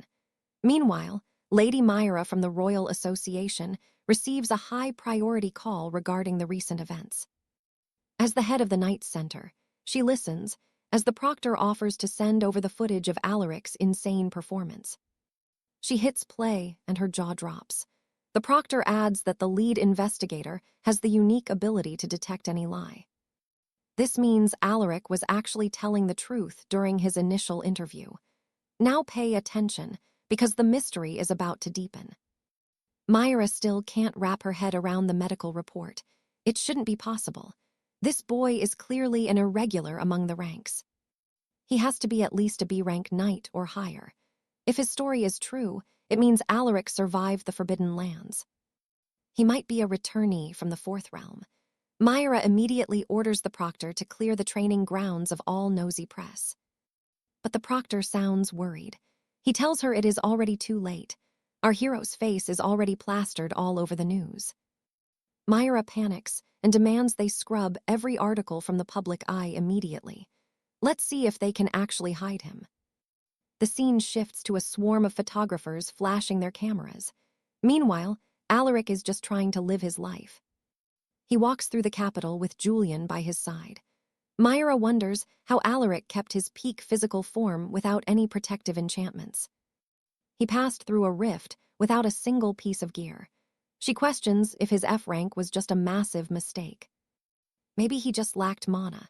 Regardless, if he truly returned from the Fourth Realm, the kingdom just gained a massive advantage in the coming war. They would finally have the secrets to that unknown world. Meanwhile, reporters are trying to force their way into the cafeteria. Inside, the surviving candidates are fueling up. Alaric and Julian are sitting together, quietly having their meal amidst all the chaos. Julian looks at him, thinking that nobody should have been able to outclass him so easily on the very first try. Alaric notices him staring and asks if he's done eating. Julian snaps out of it, insisting everything is fine and he is finished. He offers to grab some water for Alaric. He thinks to himself that just watching this guy eat proves he is on a different level. There is no doubt about it. Julian is certain that Alaric is going to be the biggest name in the kingdom very soon. A bit later, Alaric is ready to nap. Julian points out the empty lockers, realizing how many people actually failed the physical trial. They are in a tough spot now. With so many failures, their numbers are low, and that spells big trouble for the next phase. Alaric asks why he's worried. Julian explains that the next stage involves deep dungeon incursions where safety usually comes in high numbers. Larger teams have it easy, while small groups usually get crushed. However, Alaric tells him to stay calm and not to worry. He claims they don't need a massive crowd to win. Julian is stunned by the confidence, thinking Alaric is either brave or crazy. But dungeons are full of wild, unpredictable monsters. He truly believed having a variety of abilities would have made things much safer. Alaric repeats that he has it under control. He shifts the topic, asking what Julian was doing with his strange device earlier. And trust me, you and I are going to love this reveal. Julian admits he was actually streaming the whole thing live. All right, you and I are watching Leo ask if Arthur lives in a cave. Arthur just says yes. Arthur admits he was basically trapped away. Leo grabs his magic mirror to show him how things work. After explaining the mirror, Arthur calls Leo a truly good man. Soon, the two of them leave the house. Leo thinks his new partner has everything needed to become a superstar. He has the looks and the power. Arthur is a total stud with a perfect build. He even made headlines recently for breaking a world record. If Arthur shows off his combat skills in the abyss, every noble house will want to recruit him immediately. Arthur tells Leo he likes him and asks him to join his personal clan. Leo is completely shocked. Leo asks if he is starting his own house instead of joining a guild. He is totally confused. The young man refuses the guilds. Meanwhile, Leo wonders what would happen if he recorded this journey. He wonders what would happen if he recorded their hunts with the top candidate from the huge night trial. Now pay attention here, because we are seeing a flashback of Leo falling. Boxing was his only childhood escape. He kept failing, but eventually earned a professional license. Still, his hope was hanging by a thread. Then a disaster crushed his dreams. They say hope dies last, which is why he became a chronicler. Back in the present, Leo realizes this is his big break. He can hardly believe his luck here. He tells Arthur he will do anything for him. Arthur says he likes his spirit and his promise. Arthur tells him to keep his word about the mirror stream. He is starting to trust him. With tears in his eyes, Leo swears he won't back down. Arthur asks why he is suddenly crying. Leo wipes his eyes and asks if Arthur knows they need 3 members to form an official clan. Arthur has no clue. Suddenly, an unknown man enters the room. Leo asks why a monk is here. The man introduces himself as Brother 𝑏𝒂𝒏𝒂𝒏. He says he has been assigned to Team 15 with them. Suddenly, a device rings. All candidates must wear their battle suits and meet in 30 minutes. It is time. Arthur and Leo are stunned. They cannot believe they have to suit up in the middle of the night. Arthur asks if they were supposed to wait until morning. He did not expect an abyss run tonight. Brother 𝑏𝒂𝒏𝒂 says the Shadow Guard often launches raids without warning. This is a surprise test for everyone. Leo thinks this is insane. Moving out without any notice is just crazy, even for the Shadow Guard. The scene shifts to the assembly. The instructors say this abyss is in the 5th sector of Silverstone. It is a level 1 abyss protected by the Phoenix Guild. It has 250 gates. Arthur asks what it means to be protected. Leo is shocked that Arthur knows absolutely nothing about it. Leo explains that since gates appear everywhere, the crown cannot manage them all. You see the problem here, right? So they hire private mercenary noble houses to guard the sectors. This is how the kingdom stays safe. A guild is a private army contracted by the crown. In return, they keep the energy from the gates. Arthur asks if it is just a tax-free zone for hunting. Leo confirms that is basically the deal. Arthur thinks to himself, he only wanted a clan to hunt with his pack again. Now he wants land. Leo says owning a dungeon is great because you do not have to pay fees. It is pure profit. Arthur declares his clan will become a guild. Leo tells him to focus on passing the test first. Leo wonders if Arthur is just acting dumb. He cannot tell if his partner is serious or not. An instructor shows a map of the portal. The dungeon will break in 15 days if not cleared. It is a labyrinth type with low difficulty. There are fewer monsters here than in any other abyss. It is a shame they will not get much ether since the monsters are weak. Still, it is a test. That was all the briefing they got. Leo worries that the monsters are not their biggest problem right now. If they are not careful, they will get lost in the labyrinth forever. That is a terrifying thought. If they had a tracking ability, they could solve this easily. But those skills are rare and very expensive. Arthur calmly says he has that ability. Leo is completely floored by the news. He wonders how Arthur learned it before the trial. Such a high-level skill costs a fortune to acquire. He assumes Arthur must be from a noble family. Trust me, you and I need to see what happens next. All right, you and I are diving into a story about a noble-born knight named Arthur and his mysterious monk companion. Arthur remains silent, leaving the knights puzzled, before he suddenly pulls out a strange iron tool from his leather belt. We see a dark flashback where foul beasts surround an old manor, swarming the monk and tearing through the walls. The sanctuary is being ripped apart when another priest bursts through the door, yelling for the chaos to stop immediately. Master Julian demands to know why they are making such a massive ruckus in the middle of a cold night. The knight insists they evacuate the sanctuary and take the priest to safety before the entire area is completely overrun. A beast lunges from the shadows behind him, but he strikes it down. Back in the present, Bastian looks terrified. Hugo asks why he is trembling, but the captain explains they are heading to the main objective within the ruins. The squad must attack as one unit under the supervisor's command, praying that every knight passes this deadly trial today. Soon, everyone heads toward the glowing portal, ready to face the dark horrors waiting on the other side. The guards shout for everyone to disembark, asking if they are truly prepared to follow the sacred agreement once inside. Hugo notes their squad is small, wondering if the supervisor will actually save them if things go south in the abyss. The man ignores him, barking orders to move. Arthur just looks at Hugo and asks why he is so scared. They ask if personal blades are permitted, and the guard seems shocked by the question as they prepare for battle. Hugo wonders if Brother Bastian brought a magical weapon forged from dimensional steel for these grueling mercenary trials today. Now watch closely. As the final groups disappear into the portal, the real test for our heroes finally begins. Team 15 steps through, and Hugo is already stressed, wondering why Arthur always insists on rushing blindly into the fray. He tells Arthur to hold the line, but then freezes, fearing he has already lost points for failing to remain quiet. His noise alerts the monsters, and suddenly, a massive beast is standing right in front of our main hero, Arthur. Arthur grabs the creature and crushes it in seconds. Hugo thinks that maybe making noise to lure them was the plan. He asks if Arthur is using his tracking skill, but his words are cut short as he triggers a trap. In an instant, a volley of arrows rains down on them from every corner of the dark dungeon hallway.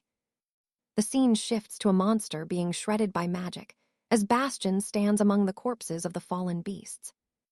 With tears in his eyes, the monk apologizes for his failure before the final monster is blasted into total nothingness. Back with Arthur, Hugo is amazed by his staff work, noting that his combat skills are actually on another level. But Hugo triggers another trap, sending them crashing through the floor as heavy stone doors slam shut, sealing them inside. They are trapped. Hugo panics, fearing his dreams of knighthood are over and they are all going to die here. But then he realizes the noise has drawn even more monsters toward their location, making the situation even worse. Brother Bastian apologizes, explaining that his unique ability is a massive provocation spell that forces all nearby enemies to attack. This means every monster in the dungeon is currently sprinting directly toward their position. Arthur just smiles. You and I know he loves a challenge. He says this saves him the trouble of hunting. He leaps out with a powerful kick that shocks Hugo. Arthur decides he likes Bastian and wants him in his clan. Bastian is baffled as a massive tidal wave of monsters emerges from the darkness to surround the three of them. Arthur watches them coldly while Hugo activates his tracking, seeing a sea of red targets and deadly traps everywhere. Arthur starts sprinting, leaving Hugo convinced they have finally made the biggest mistake of their lives. Bastian offers his staff to Hugo, telling him to climb out while they still have a chance to escape. But when they look up, they are stunned. The entire horde has already been wiped out by Arthur in seconds. Hugo can't believe the carnage. Arthur tells them to follow and just finish off any survivors left on the ground. As they finish the stragglers, the monk wonders if Arthur is actually seeing the traps or using incredible tracking skills. Arthur is moving like a blur, slaughtering monsters at high speeds and using the environment to his own lethal advantage. He even turns the traps against the enemies. Suddenly, a monster appears behind Arthur, ready to strike him down. Bastion saves him by hurling his staff through a skeleton. The system awards Arthur 42 points for the victory. Back at the castle gates, the knights notice a team returning from the dungeon far sooner than anyone expected. The captain is shocked. Only a few minutes have passed since the test began, making this a record-breaking return. You and I have to wonder, did Arthur just conquer a 2-hour dungeon in 5 minutes, or was it an accident?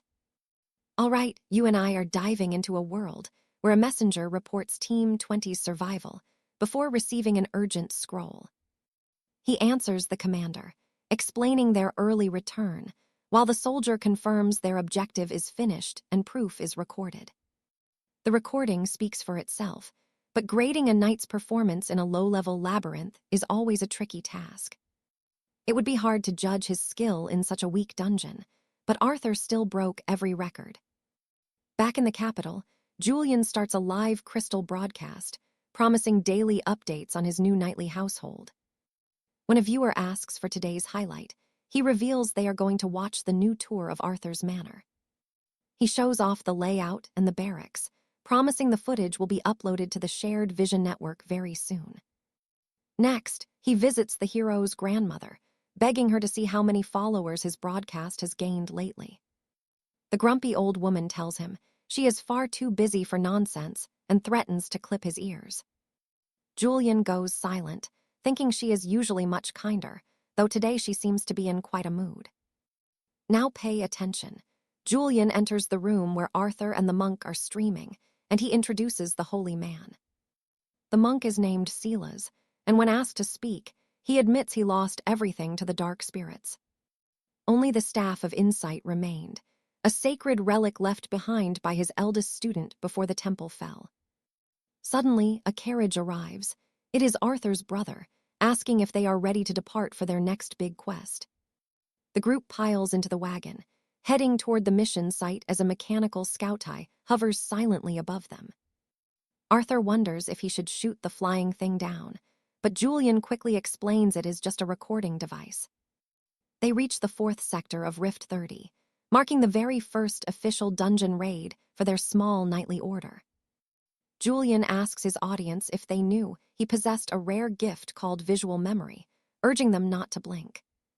He tells them not to panic, because an even more legendary broadcast is coming their way very shortly.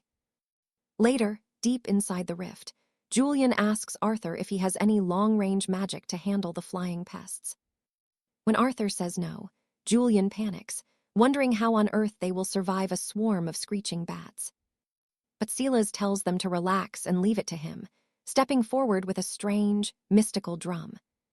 He strikes the instrument, creating a deafening boom that draws every single monster in the cave toward their position. The swarm dives at the monk, who erupts in a pillar of holy fire, incinerating the beasts in seconds. A giant alpha bat lunges from the shadows, but Arthur instantly cleaves it in two before it can land. With the boss dead, the exit portal flickers to life, and Arthur tells the group to move out fast. You and I both know the viewers are losing their minds after seeing that level of speed and violence. The scene shifts to Lady Beatrice's office, where she stares at the screen, unable to believe her own eyes. Her advisor notes that at this speed, the trio could clear 20 rifts a day, absolutely decimating low-level threats. Checking her device, Beatrice watches Julian's channel, realizing the secret of Arthur's strength is leaking out to everyone. She worked hard to keep him out of the headlines, but having a streamer in the party ruined everything. Arthur's videos are now trending across the kingdom, and the advisor warns that his fame will only keep growing.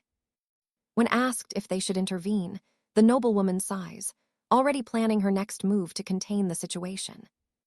She watches a recording of a duel where one man dominates his opponent with terrifying, effortless martial skill. The victor is Leon Blackwood, a legendary rogue knight, and she worries about what happens if the crown interferes. If they approach him poorly under the guise of protection, they might accidentally create a second kingdom-ending threat. She stands up, ordering her guards to prepare for a journey so she can meet the young protagonist personally. Back at the house, Julian asks Silas if he has any actual duties to attend to at his temple. Arthur wonders where he'd even go since the monk's order was destroyed, but Silas mentions a surviving host family. Noticing Julian's stress, Arthur's brother asks if the boy can finally rest now that their rank is being renewed. Their shared vault has already hit 140 million gold pieces, a massive fortune for 3 days. Julian is floored by the number, realizing his own share is 20 million gold just for collecting monster crystals. Arthur stays silent, watching Julian freak out over the wealth they managed to amass in such a short time. The boy says it is insane, and if this continues, their donations will make them the richest in town. Trust me, you and I are ready for what is next. Arthur just earned 3,000 points to buy new skills. All right, stick with me because everything is about to change for this family as Arthur decides to rest. While Arthur takes his brother Julian and his grandmother to a nearby park, the elderly woman feeds a hound. Watching the animal, Arthur wonders if beasts can undergo the rite of ascension just like humans can. He notices Julian has been struggling with their old carriage and asks if the repairs have been hard. Julian sighs, saying parts are impossible to find and fixing the mechanical mess is just plain exhausting. Arthur suddenly offers to buy a brand new coach, leaving his brother absolutely stunned and overjoyed by it. Soon after, they are debating with a merchant about which model to pick, while the man explains details. Arthur asks if his brother likes the choice and decides to pay in full with gold right then. They head out in their gleaming new carriage, and Julian cannot hide his excitement about their luxurious ride. He claims this coach is on an entirely different level compared to the rusted junk they used before. Arthur mentions the comfort is worth it, but Julian grows nervous as they enter Sector 34. Now pay attention here, because this restricted zone is where the real test begins for our two brothers. Arthur reminds him that he only lacked the gold for his ascension, so they will do it today. The scene shifts as they arrive at a desolate location, filled with the ruins of several destroyed houses. Julian is clearly terrified of the dark surroundings, while their hound suddenly shifts into a high alert stance. Arthur asks if the dog smells it too, because the unmistakable stench of a goblin is nearby.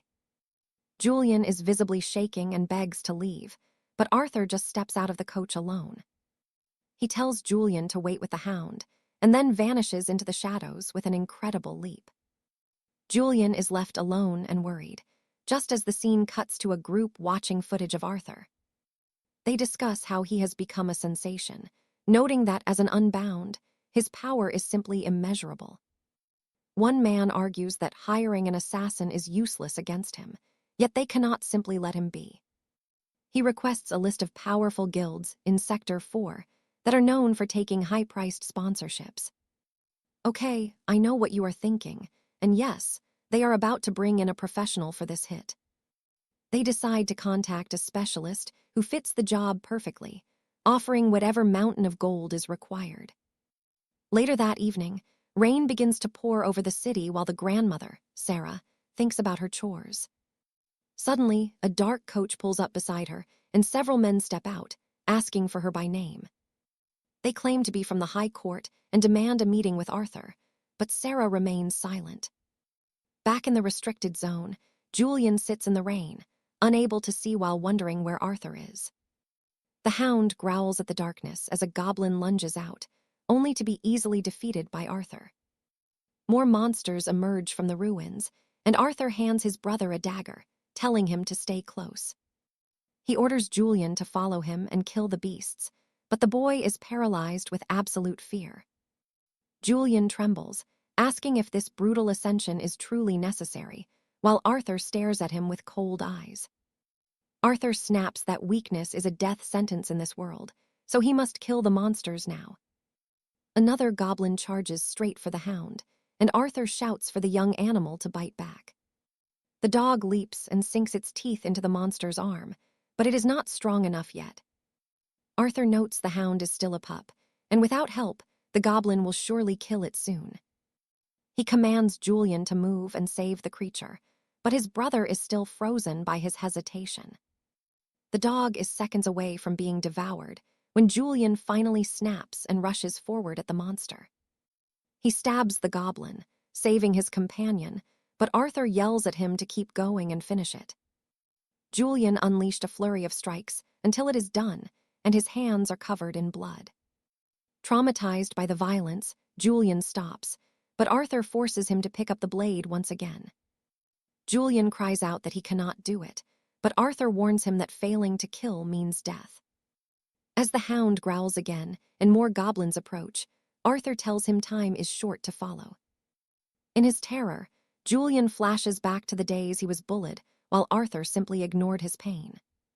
So what do you and I make of this? Arthur left him alone then, just like now. Now everything had finally changed. Alistair was doing everything he could to help his brother out today. Julian accepts his fate and picks up the dagger. This was who he always was. Stick with me, we're about to watch Julian snap. He charges the beast now. He splits its face in half, attacking while the monster lies broken on the ground. Blood runs in the rain. Julian has changed. Instead of fear, there is terror. Another goblin appears, but Julian is ready. That terrifying look says it all. He blocks the strike. Both fall, but Julian quickly finishes the monster. He gets up quickly. This feeling, it was better than anything before. Now pay attention here. Alistair is watching from above, surprised his brother's title is officially Butcher. Alistair says the evolution is cute. Then he asks if Julian worked in a slaughterhouse. Julian says no, and walks toward Alistair with a very threatening gaze. Monsters are piled up everywhere. Alistair decides to take a rest right there.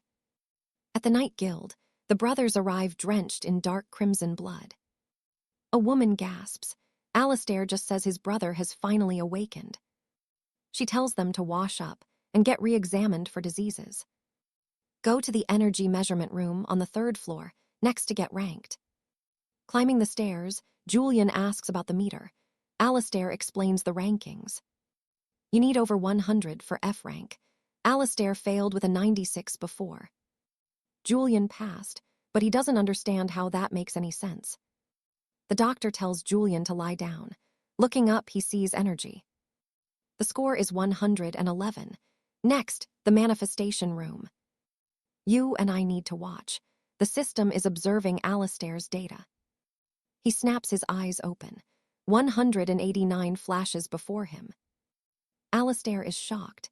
His energy grew faster than the rumors said.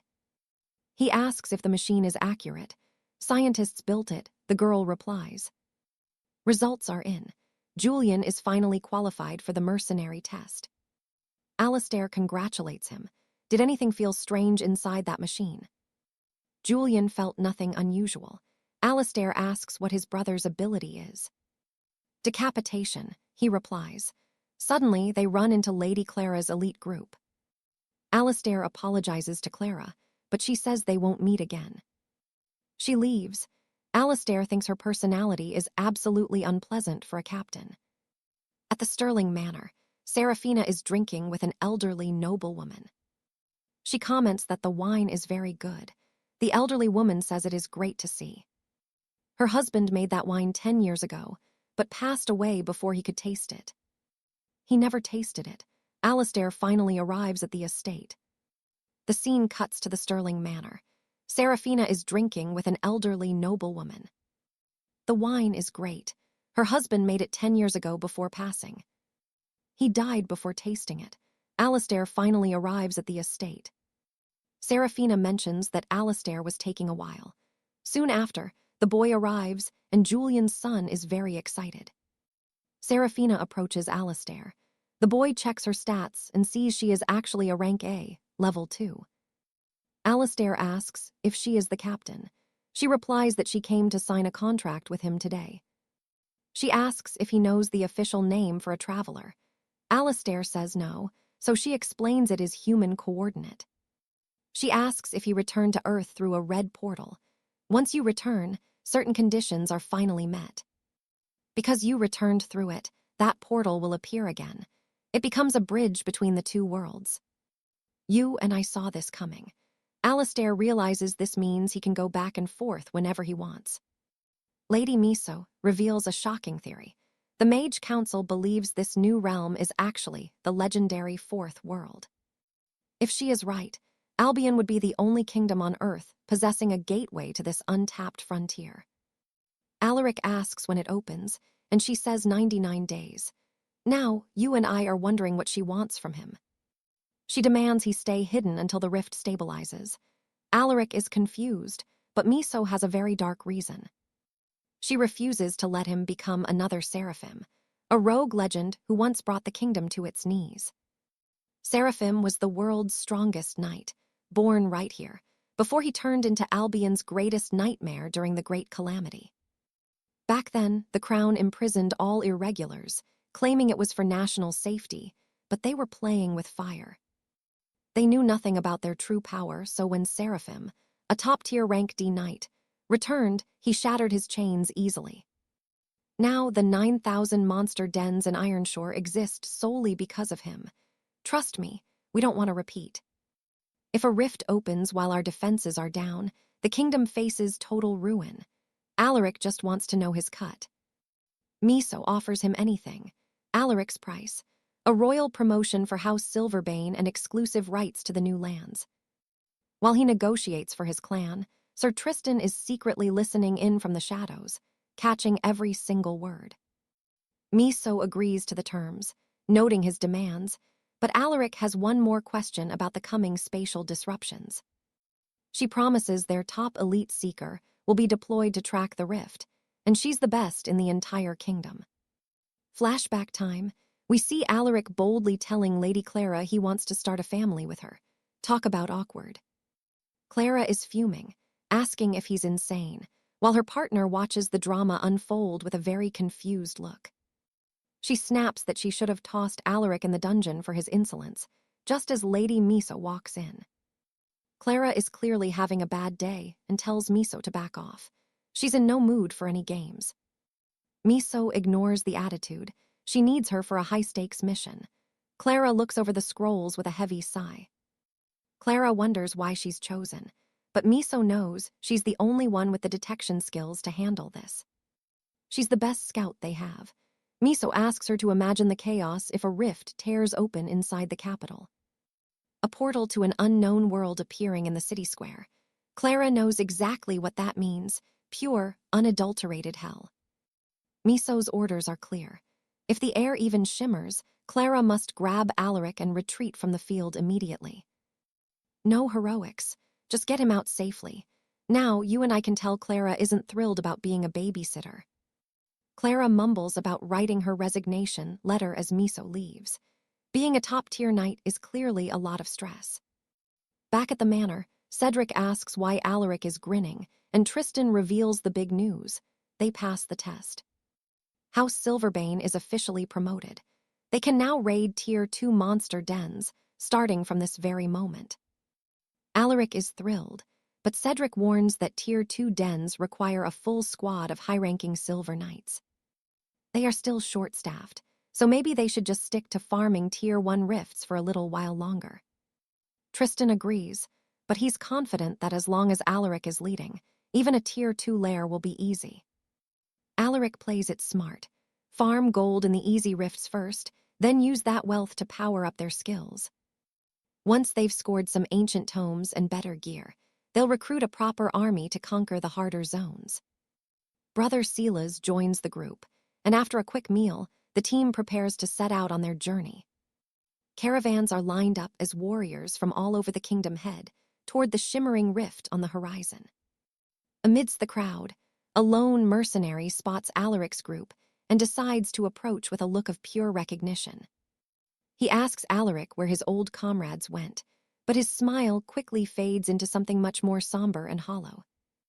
Alaric is puzzled, saying his friends are doing great, but he wonders why this guy is in a ragtag squad. The man's new crew calls him over, so he has to cut the reunion short and head out into the rift. Silas asks who that was. Alaric brushes it off, just an old dungeon buddy. Time to focus on the raid. As they enter the rift, a mysterious figure watches Alaric from the shadows with a very unsettling, crooked smile. The mercenaries group moves in too, but he's haunted by the truth he couldn't tell his old friend Alaric. His noble house had collapsed. His so-called allies abandoned him, using medical leave as a pathetic excuse to jump ship. It's a classic story. When core members bail, a low-tier house crumbles instantly. Easy to build, even easier to destroy.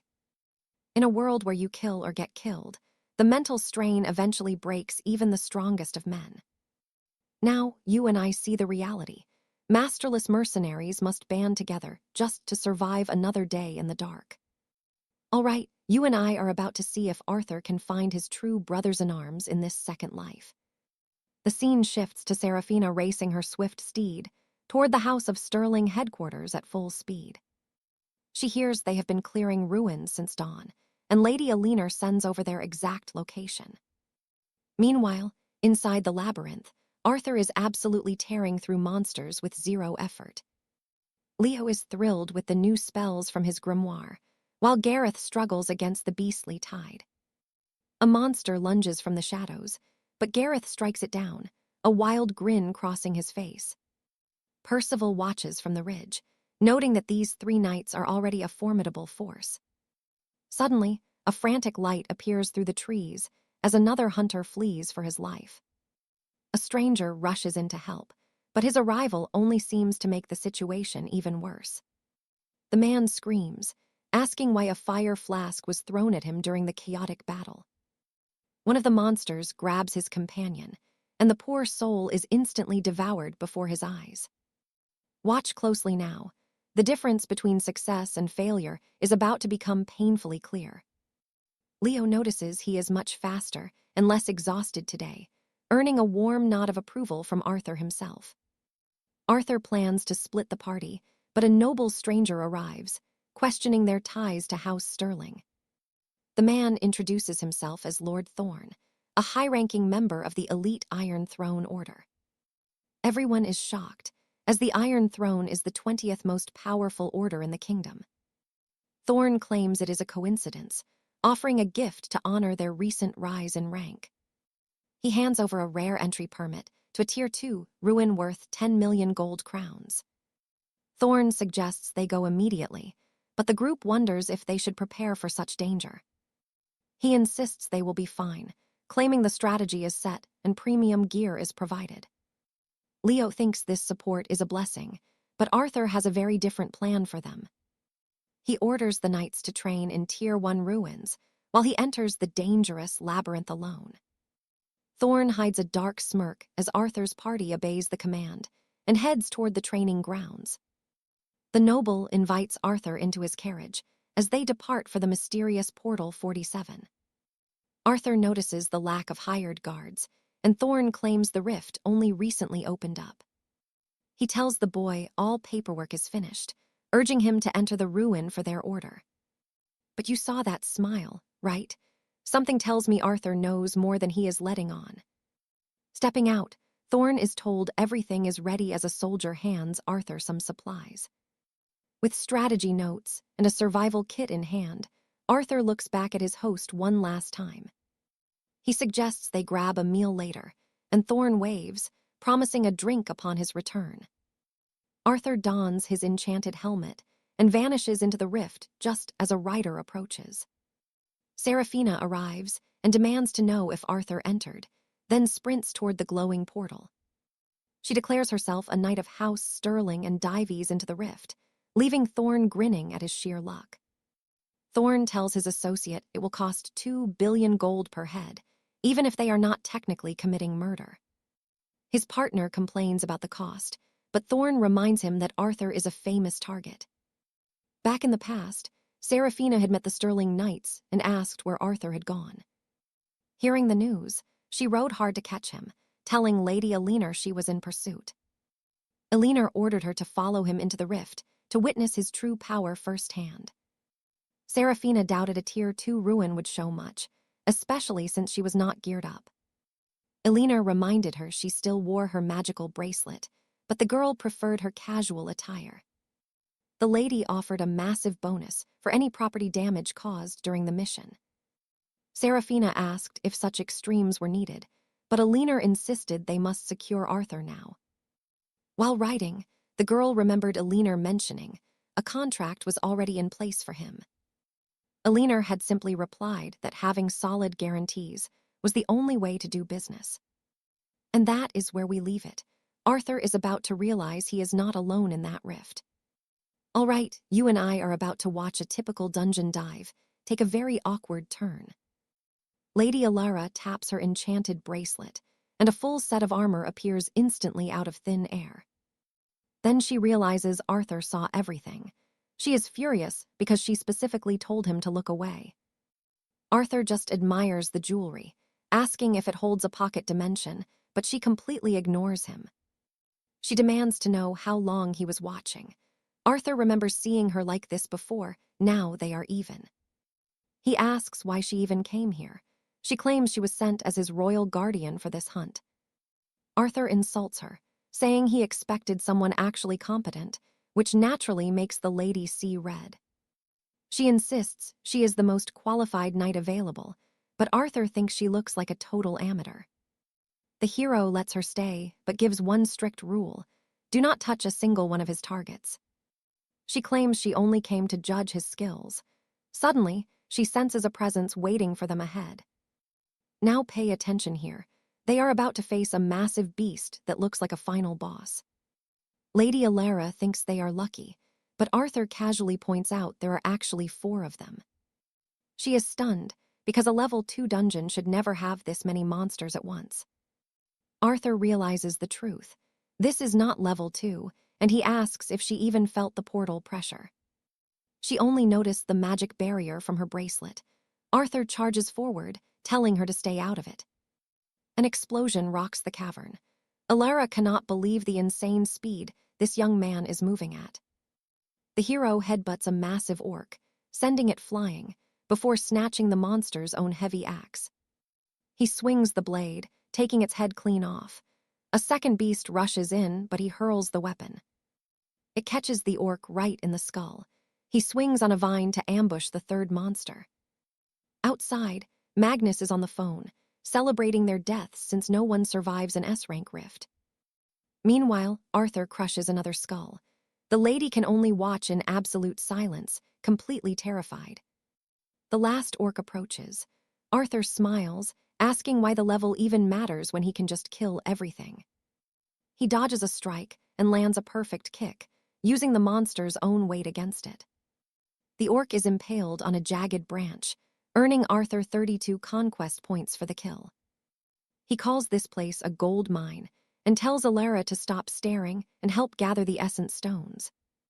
She realizes he is barely an F rank, yet he shows zero hesitation while butchering these creatures. I know what you are thinking. This kid might actually be a complete psychopath, and she agrees. They start looting, but Alara warns him that now is not the time to play scavenger. Arthur asks why, and she explains that despite the kills, the exit gate has not opened yet. Their bag is just full of stones. Arthur says at least they can use them to carry the loot. She reveals this rift is at least level 4. They might not make it out alive together. Arthur finally realizes Magnus lied to him, sending him into a death trap for free. He screams in rage, promising to bring back a very special gift for that traitorous man. Alara thinks he is an idiot, just as a 5th orc charges her from the shadows. She reaches for her blade, but remembers she left her sword back on her mount outside. Arthur intercepts the blow, telling her to relax.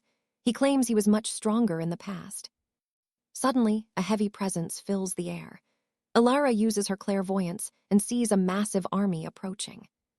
It is an entire orc squad led by a war chief. They are completely surrounded by monsters. Arthur is actually happy. Even without Magnus here, the prey just keeps walking into his blade. The orcs charge on the backs of giant wolves. He warns the girl not to touch his targets. Alara activates her magic shield, while the boy begins his dance of death, claiming head after head. She pulls a spare sword from her bracelet, though she misses the weight of her true blade. Arthur yells at her to stay back and continues the slaughter, until a massive club strikes him. It was the war chief's weapon. Arthur stands right back up, asking if this is the leader. And that is where we leave it. Trust me, you're going to want to see what happens next. Stick with me, you and I are about to see a hunt turn into an absolute nightmare. Alara asked if Clara had gone after Arthur, but the news was incredibly grim. The magic sigils for both were detected in completely different regions, and they hadn't moved for an hour. Alara was certain they were still together. Their heavy carriage came to a halt, and Captain Harold ordered everyone to rest for an hour and reorganize their gear before they attempted heading back out. That's when they realized Arthur had forgotten his messaging gem in the carriage, and Clara had left her own magic stone back on her stallion. Alara demanded they track the girl's magic signature immediately, and was shocked to find she was trapped in a newly opened rank 5 crypt. The lady wondered why they were in such a place, and ordered the master of the Imperial portal to report to her for an explanation right away. Inside the dark crypt, Arthur was sent flying as the beasts kept charging forward. Arthur muttered that things were finally getting really tough for them. He quickly scrambled back up and pinned one of the creatures, grabbing its heavy axes and throwing them back at the closing orc pack. Suddenly, a volley of arrows rained down. Clara managed to dodge them, but she ended up tripping over some jagged rocks in the dark chaos. The monsters lunged at her, but she was ready. She detonated a defensive magic bomb, blowing the foul creatures into tiny pieces of meat. Arthur rushed in and saved her from a killing blow by the beast chieftain, pulling her away. Clara asked what on earth he was doing. Now pay attention, because Arthur replied they needed to run. Clara shouted there were monsters everywhere they looked in this dark, cursed pit. Arthur pointed toward a clearing that seemed empty. Clara screamed they couldn't go there because it was a cliff, but that was exactly his plan. Arthur scooped her up in his arms, telling her to hold on tight before they both leaped off the edge of the massive cliff. The monsters were still chasing them. Arthur managed a rough landing, and it looked like the impact knocked every single monster out cold. Clara was completely shocked to find herself still alive. Right after they hit the dirt, Arthur tossed the girl to the ground quite roughly. Arthur groaned that he had almost died, but Clara was still in total disbelief at the insane stunt our hero had just pulled off. Looking up, she was amazed they had survived such a height. The scene then shifted to a quiet cave where they finally found shelter. Clara asked what his plan was. Arthur replied that if he killed just 4 more warriors, he would finally reach the next power tier. Clara argued that reaching a new rank only increases your mana capacity, but Arthur knew his path was something much more powerful. For him, it was like removing his own physical restrictions. He got significantly stronger every single time he reached a new tier. Sometime later, 2 healing wagons were seen racing toward a location. The crypt portal where Arthur was trapped had been completely surrounded. A royal herald was there broadcasting the whole thing. Meanwhile, Captain Harold and his men were in a state of absolute despair.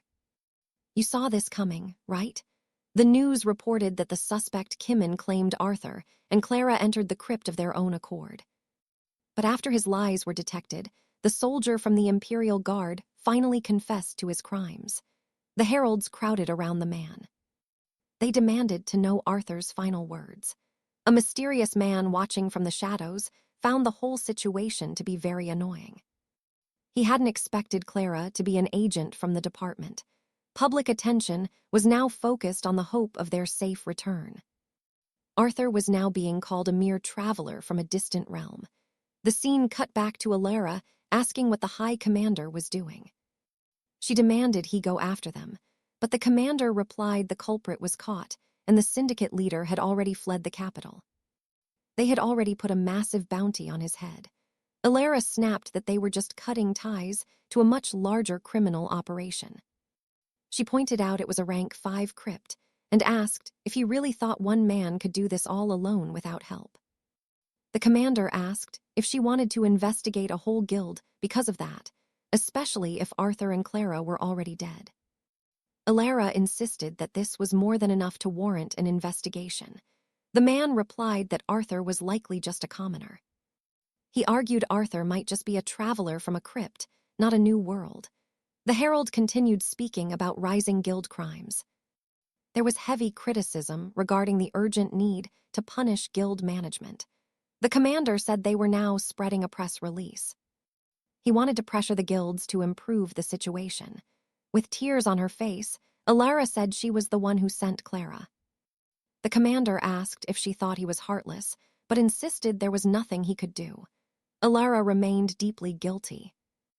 Back in the crypt, a lone beast was wandering when it was suddenly surprised to encounter a strange, unknown creature in its path.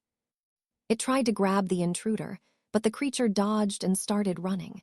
It launched several attacks, but nothing seemed to work. In seconds, someone appeared high above the beast. It was quickly finished off, and the system notified Arthur of his reward. He had gained 32 conquest points. Arthur stood there, looking at his new power as the darkness of the crypt closed in. The girl remained deeply guilty while Arthur faced another beast in the dark. It tried to strike, but our hero was too fast. It launched a series of attacks, but nothing worked. In seconds, Arthur appeared above the beast and ended its life with one strike.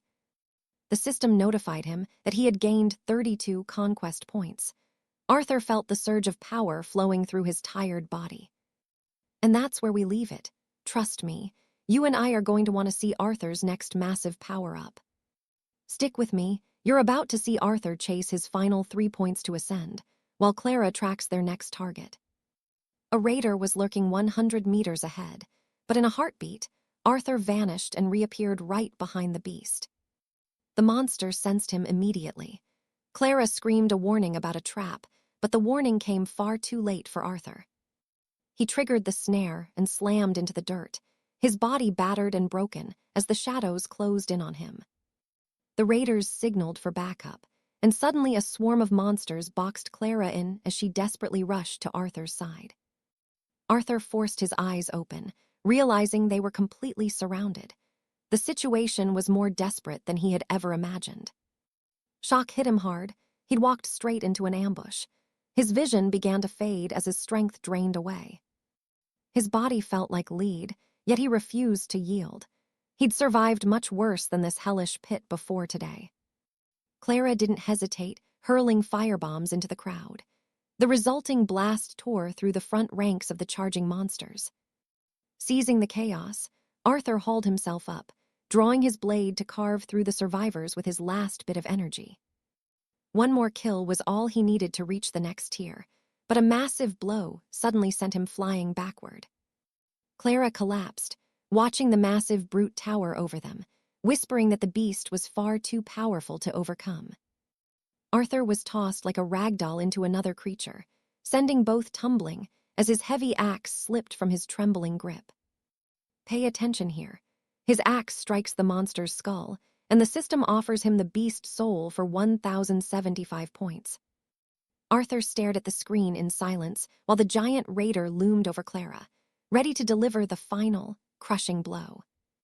She couldn't even stand to defend herself.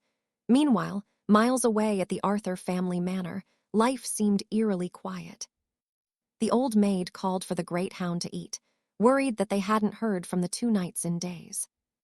Back in the pit, as the raider prepared to strike, Arthur finally accepted the contract and activated his primal transformation. Something strange was happening back at the manor, too.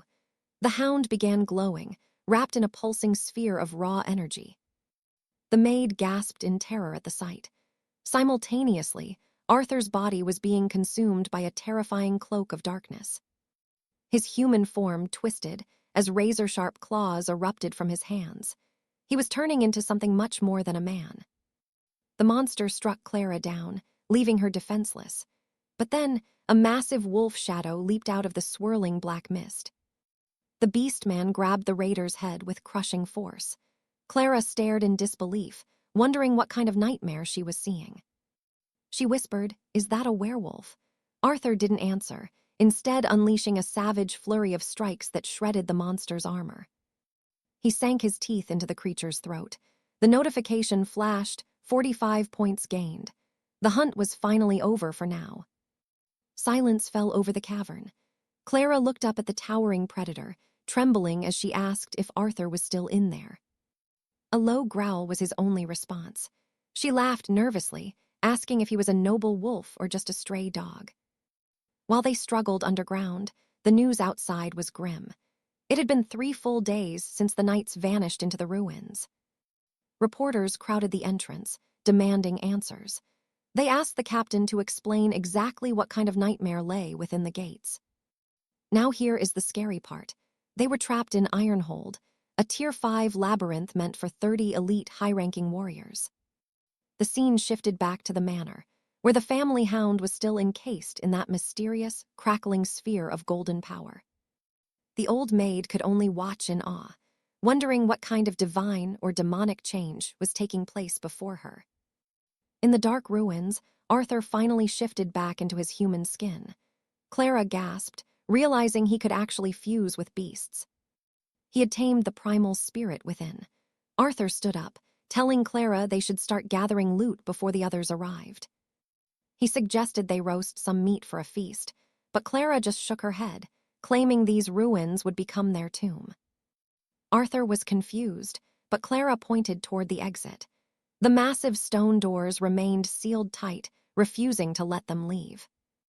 Even with the warchief dead, the gate was shut. She asked him what he thought that meant for their survival now. "We might be stuck here forever," she whispered. Arthur frowned, asking if that meant the beast he killed wasn't the master. Clara nodded solemnly.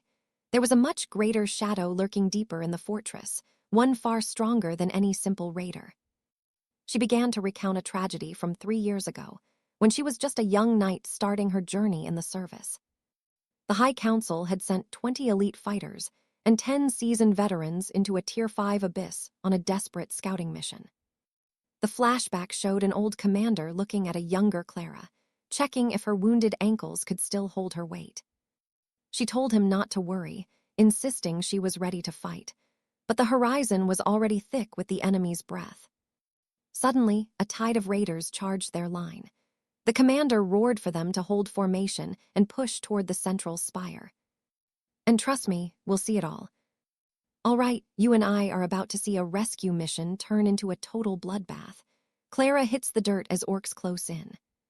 She's frozen, paralyzed by sheer terror, but just as the blades fall, a knight lunges in to save her life.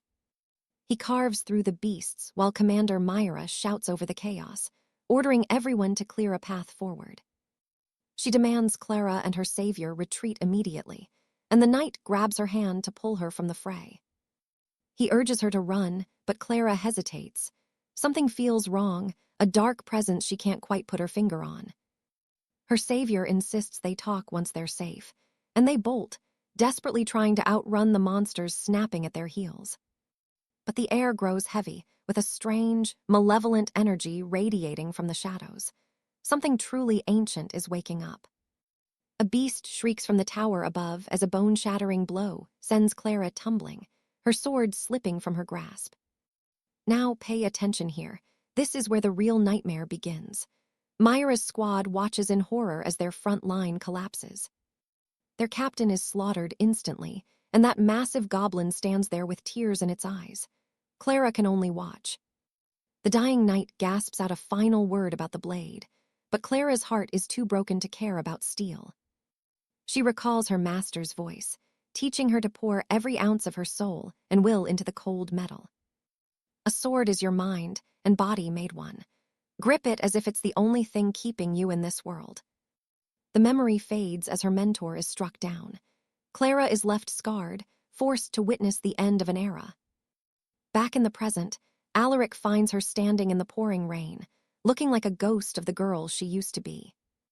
He pulls her into a tight embrace, promising that whatever happened, she doesn't have to carry that weight alone anymore. The scene shifts to the panicked nobles, wondering how the kingdom will survive if their last great hero leaves them now. Word spreads that the high priest is performing a forbidden ritual to save Alaric's life, while the commoners pray for a miracle. A massive army of the kingdom's elite knights gathers at the dungeon gates, fueled by a burning desire for total revenge. A terrified soldier mutters that if he'd joined the royal order sooner, he wouldn't be facing this suicide mission today. Far away, a mysterious figure watches the reports, his eyes cold as he observes the chaos unfolding across the border. A girl approaches him, but he just scoffs. No matter the era, he finds the sentimentality of this kingdom absolutely pathetic. Okay, I know what you're thinking. After all that drama, we're suddenly at a cozy cave dinner. Well, get ready. Alaric watches Clara dig in, commenting on how much she seems to be enjoying the feast despite the looming danger. She asks if 12 meat pies is really that much, claiming she's finally full, but Alaric can only stare in disbelief. He's on his 22nd one. She thanks him for the meal, but suddenly a mysterious glow fills the entire cave.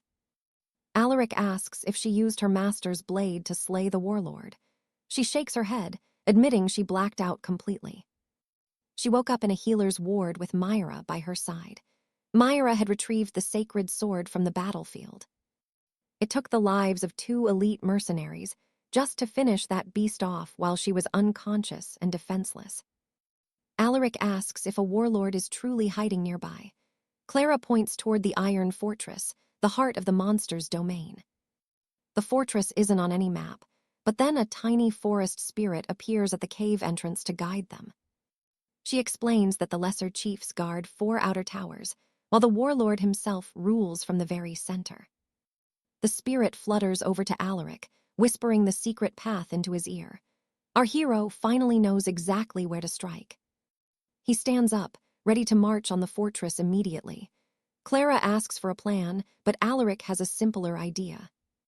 He just wants to find them and kill them. Clara wants to hit him for being so reckless, but it works. The scene cuts to the massive iron gates of the fortress creaking open, as the enemy prepares for a full-scale invasion. Legions of wolf riders march out, but they don't notice Alaric and Clara charging straight toward the main gate on horseback. The guards spot them and block the path, and Clara realizes they've got a whole army of riders on their tail. The beasts ready their bows to rain down arrows, but Clara quickly weaves a shimmering shield of pure magic to protect them. They blast past the defenses and leap onto the main drawbridge, narrowly escaping the first wave of the monster's fury. Clara tosses an explosive flask behind them, and a massive fireball consumes the bridge, cutting off the pursuit for now. They head for the courtyard to draw their attention, but a swarm of winged beasts dives from the sky toward them. Clara is snatched up and starts falling, but she screams for Alaric to keep moving. She's got this handled, trust her. She catches a stone ledge and swings back into the fight, drawing her steel as a group of orcs surrounds her. And trust me, you and I won't want to miss what Alaric finds at the very top of that tower. Epic. All right, you and I are diving into a story where a terrifying goblin king is waiting for our hero. Arthur bit the monster's neck and slammed him down, finishing the boss and instantly leveling up his power. Suddenly, the entire fortress began to collapse, and Alina started falling into the abyss, certain she was going to die. Arthur appeared and caught her hand just in time, telling her the Overlord was dead and they had to escape. He said they needed to find the rift exit immediately, so they began sprinting away from the surging monsters. Alina was in total disbelief, asking if he really killed the warlord that fast while he told her to scan the door. The girl used her magic and was stunned to see that the dungeon door was actually open after his lightning victory. She still couldn't believe his speed as the scene shifts to a command center where technicians were analyzing the data. A technician looks panicked, reporting that the Calamity Gate 27 was about to breach into the capital city. Pay attention here, because the crowd was terrified as the reporter announced the breach countdown had officially begun. While the spectators watched in suspense, Arthur and Alina were still desperately trying to outrun the monstrous horde behind them. Arthur asked if she found the exit, and a relieved Alina shouted that it was close and they had to hurry. But the hero caught a strange scent and suddenly changed course, leaving Alina confused as to why he was turning. Arthur claimed he just wanted something to drink, but he actually encountered a pack of wolves and ordered them to follow. The beasts actually obeyed his command, shocking Alina, who asked if he was seriously bringing those monsters along with them. The boy said yes, declaring that from this day forward, these wolves would be treated just like his own family. Just then, they were cut off by a fresh group of orcs, and the girl warned him that they were completely surrounded. Arthur told her a friend mentioned a secret exit, so Alina used her magic again to scout a new path out. She told him to turn right, and they found the opening, but she warned there was only 1 minute left. The final countdown started from 23 seconds when an arrow suddenly whistled through the air, aimed straight for Alina. The arrow struck the girl, and she tumbled to the ground, leaving her vulnerable as the orcs began to close in. Arthur tried to turn back for her, but Alina screamed for him to just leave her behind and save himself. Arthur ignored her and charged back into the fray, crushing an orc as he fought his way to the fallen girl. Outside, the reporter announced that it had been 8 seconds since the gate sealed shut, leaving the crowd in mourning. You and I are about to see if he makes it, as Arthur relentlessly hacks through the horde to reach the rift. He scooped the girl up, and she whispered that there were only 4 seconds left before they were trapped forever. Arthur told her to hold on tight and made a massive leap, just as a blinding beam of light consumed the dungeon. The gate was completely destroyed in the blast, and the reporter sadly stated that Arthur and Alina had likely not made it. But then, everyone was shocked when several wolves began to emerge from the smoke, followed by the hero and the girl. People claimed they saw someone fly out of the portal, and they rushed over to see who had performed this miracle. They realized it was indeed Arthur and Alina, alive after 4 long days, and the news of their survival spread like wildfire. The reporter announced it was a true miracle that the 2 young heroes had returned from the dead after such a trial. Serafina watched the footage of them being rushed to the royal hospital as headlines about the event dominated every single paper. Serafina noted that the images were captured right after they escaped the rift and were taken directly for medical treatment. Thus, various provocative headlines about the miraculous return began to flood every newspaper and magical bulletin in the realm. The director watched in awe, remarking that the reporters were being incredibly bold with their sensationalist front-page stories. Serafina said it was because someone had leaked a tip, so the journalists were simply doing their jobs to get views. The man said they were there to resolve the situation, not point fingers, so they should focus on the current meeting. Serafina continued, mentioning that news of the boy's legendary power had spread to foreign scouts who were already hunting for him. One was Commander Victor from the Iron Duchy, while another was the infamous Gorenstein from the far eastern realms. Finally, there was Sir Sterling, the vice chief of the powerful Northern Federation, an elite from the frozen north. The director asked if Sterling had returned, while Serafina warned that he had already recruited Tristan and the Western Empire was a threat. The director said they needed to secure Arthur first, asking if they had any security measures beyond their current contract. Then the doctor mentioned that as long as Arthur's family remained in the kingdom, the boy would never truly leave them. And that's where we leave it, a hero who cares more for family than all the riches in the world. All right, you and I are about to meet a man who survived among wolves for 1,000 years. But after returning to the kingdom, Arthur realizes he misses his wild pack more than his own human kin. The bureau director finds him impossible to read, yet the healers believe his only true goal is protecting his family. In his heart, he is just a common man, so they decide to offer him land where he can live peacefully. If he has a home, Arthur will have no reason to rebel against the Royal Bureau and their strict laws. The director agrees, but knows they must block rival noble houses from poaching their most powerful asset with recruitment contracts. The knight Miso points to an old, abandoned fortress on the map, suggesting they grant this ruin to his order. They plan to mark the surrounding woods as private crown land to keep the prying eyes of outsiders far away. With a few repairs, the stronghold will be perfect, But the director demands constant surveillance on Arthur's every single move. Miso claims she is the only one for the job, before the director asks if the wounded scout has finally awakened. The director asks if she is finally resting after finishing her report on Arthur, and the girl simply answers that he is like a wild hound, leaving the council stunned as the director tells her to keep speaking. Suddenly, we shift to a grand arena where an announcer greets thousands of fans gathered from across the entire empire. This is the ultimate trial to crown the world's strongest warrior, and the final match is finally starting now. Now pay attention here, because as the crowd screams, the silhouette of a legendary fighter finally steps into view. He is the reigning champion defending his title for the 21st time, remaining undefeated in 45 legendary battles. The greatest warrior in history and the Empire's only hope. Let's welcome the legendary Lord Julian to the stage. His blade pulses with a dark, terrifying aura, while a mysterious woman watches the spectacle from the high VIP balcony. Julian leaps into the pit, just as his opponent is announced, the most dangerous human weapon in the entire kingdom. Meet Sir Michael, the undefeated rising star with 13 flawless victories, ready to claim the champion's head for his own. Michael charges across the sand, shouting that Julian's reign ends today before throwing a punch backed by incredible magical force. Julian dodges the strike with ease, but Michael won't stop, raining down a flurry of blows on the calm champion. Suddenly, Julian launches a counterattack, landing heavy strikes that cause Michael's enchanted armor to crack under the sheer pressure.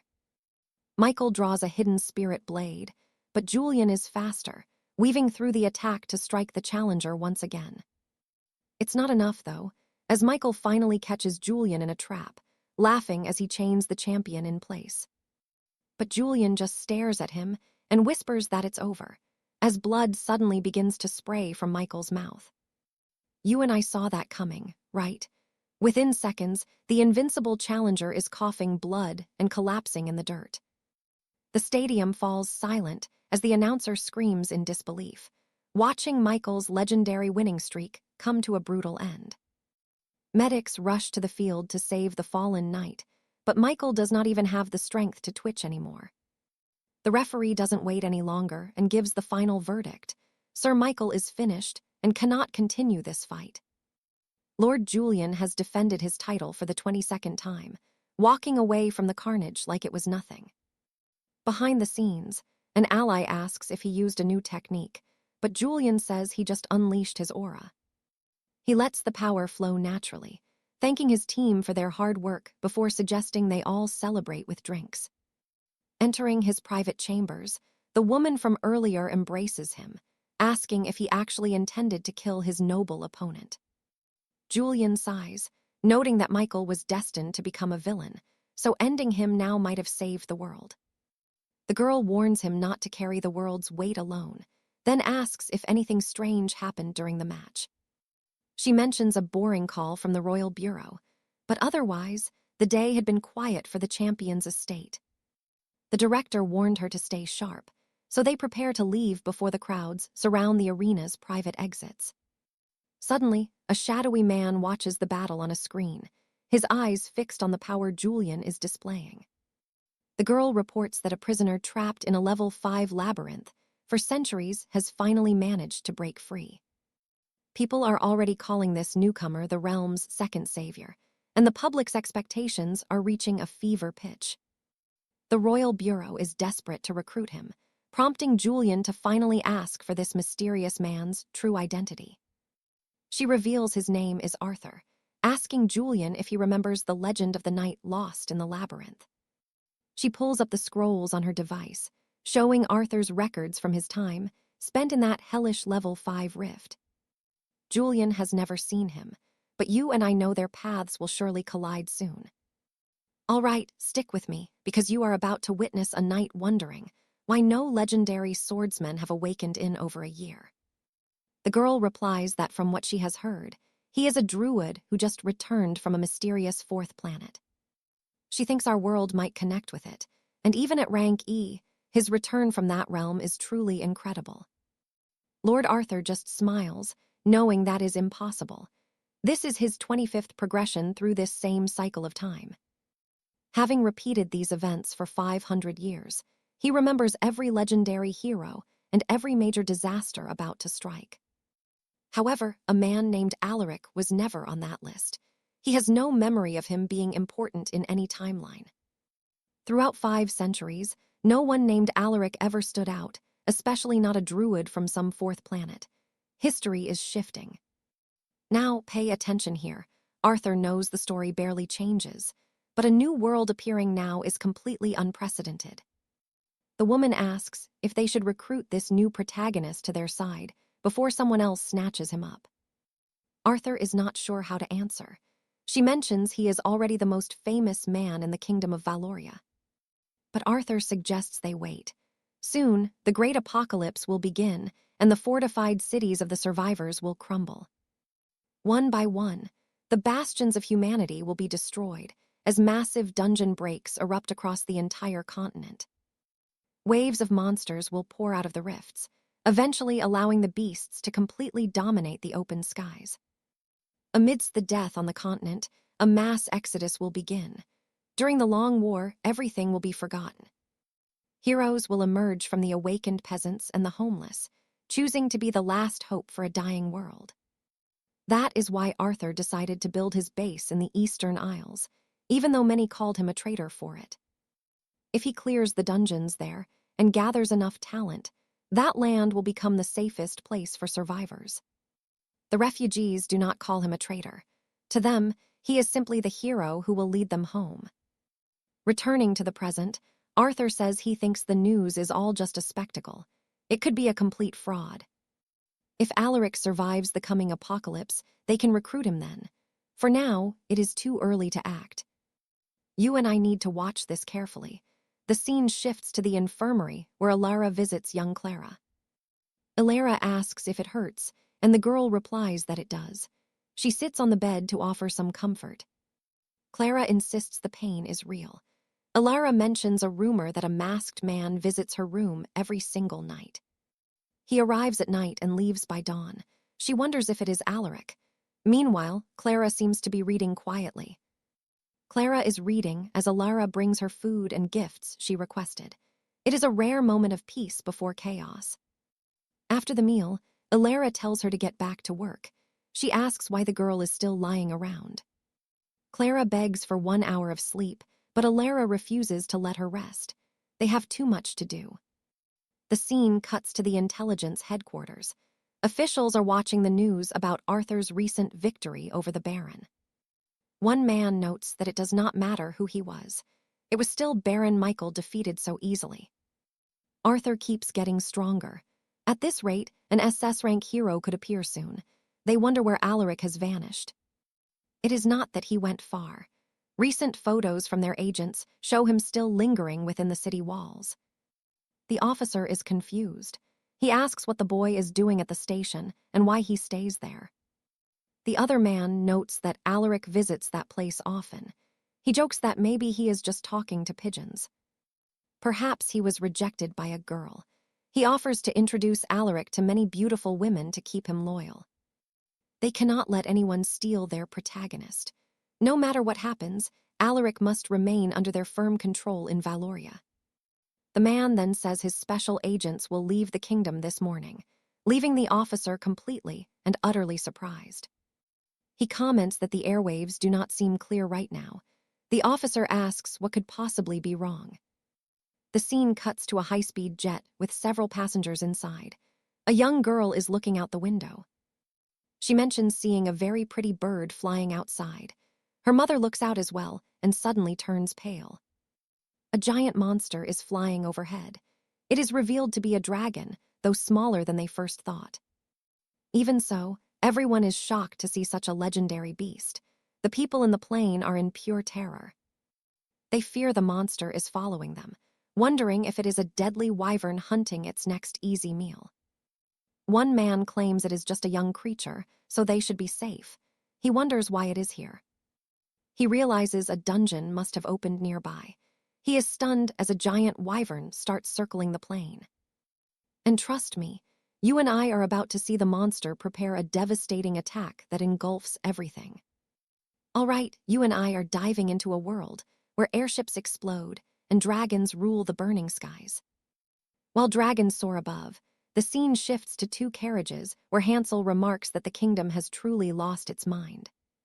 He says they are almost there, and as they arrive, Julian asks if this ruined pile of stones is really the place. Hansel looks at the dilapidated structure and asks if this is meant to be a haunted manor for restless spirits. Standing before them is a bizarre, crumbling house, and as Hansel approaches, he complains it looks like a total wreck. He starts arguing, doubting if this ruin could be their headquarters or if a magic scribe would even visit here. He wonders if any messenger would travel here, while Beatrice claims she just saw a ghost on the second floor. A heated debate breaks out about whether to even go inside, as Clara insists she won't live in such a dump. Lady Alara tells her to quiet down, saying she's just shocked since it's her first time in such a neglected place. The mages arrive tomorrow to start the restoration, so they shouldn't panic, though Bevan actually seems to like it here. He says they should move in immediately, but Shara approaches our protagonist and asks if he's lost his mind. Lady Alara notes that men with wild instincts act on impulse, suggesting they should mark the borders of their land. By defining the boundaries now, they can decide exactly how much territory the Sovereign Guild will officially claim for itself. Now watch this. Alaric prepares to unleash a massive surge of hidden magic that leaves every single person in the area breathless. Everyone watches in shock as ethereal tree spirits manifest, emerging from the ground in a beautiful swirl of ancient magic. Alara asks what he's doing, and Beatrice explains that he's currently setting the magical perimeter for their new guild estate. The spirits begin their work, and suddenly, tiny sprouts erupt from the soil and start growing at an impossible rate. Within seconds, a massive, ancient forest towers over them, leaving the entire group stunned by the speed of the magic. Alaric announces he's finished, stating the perimeter spans 1 kilometer with the manor sitting right at the very center. Lady Alara smiles, declaring that from this moment on, this entire territory belongs exclusively to the Sovereign Guild's name. Every blade of grass and stone within these borders is now guild property, leaving the others in absolute awe. Alaric asks if this isn't a bit much, since he's only staying in the kingdom for a few more months. Alara replies they are simply following royal protocol, adding that the crown views Alaric as part of their own family. Alaric admits he likes the sound of that, and shortly after, Alara asks him to sign the guild's official charter. Shara warns him to read the fine print, but Alara pushes him to just sign and finalize the deal already. With the contract settled, they agree to work together until the great portal finally opens its doors once again. Alaric vows to keep his promise until the great portal finally opens, and Lady Alara tells him to trust the crown.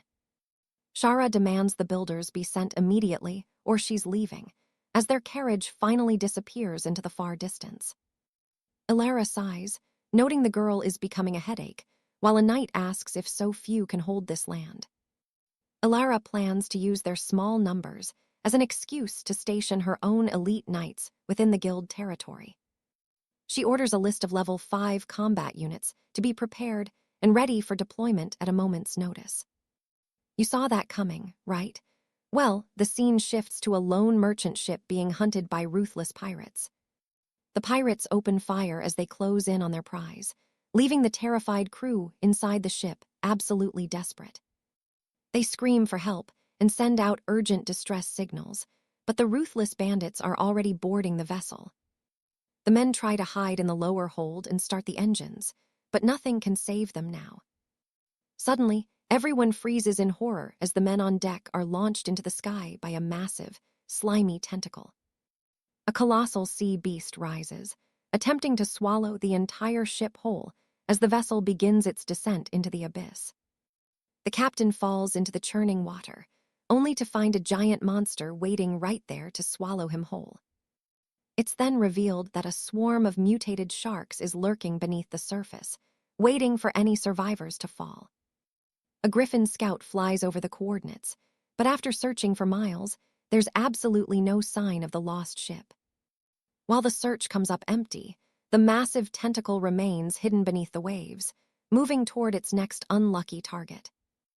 Back at the guild manor, the forest spirits are hard at work, magically restoring the old house from the inside out.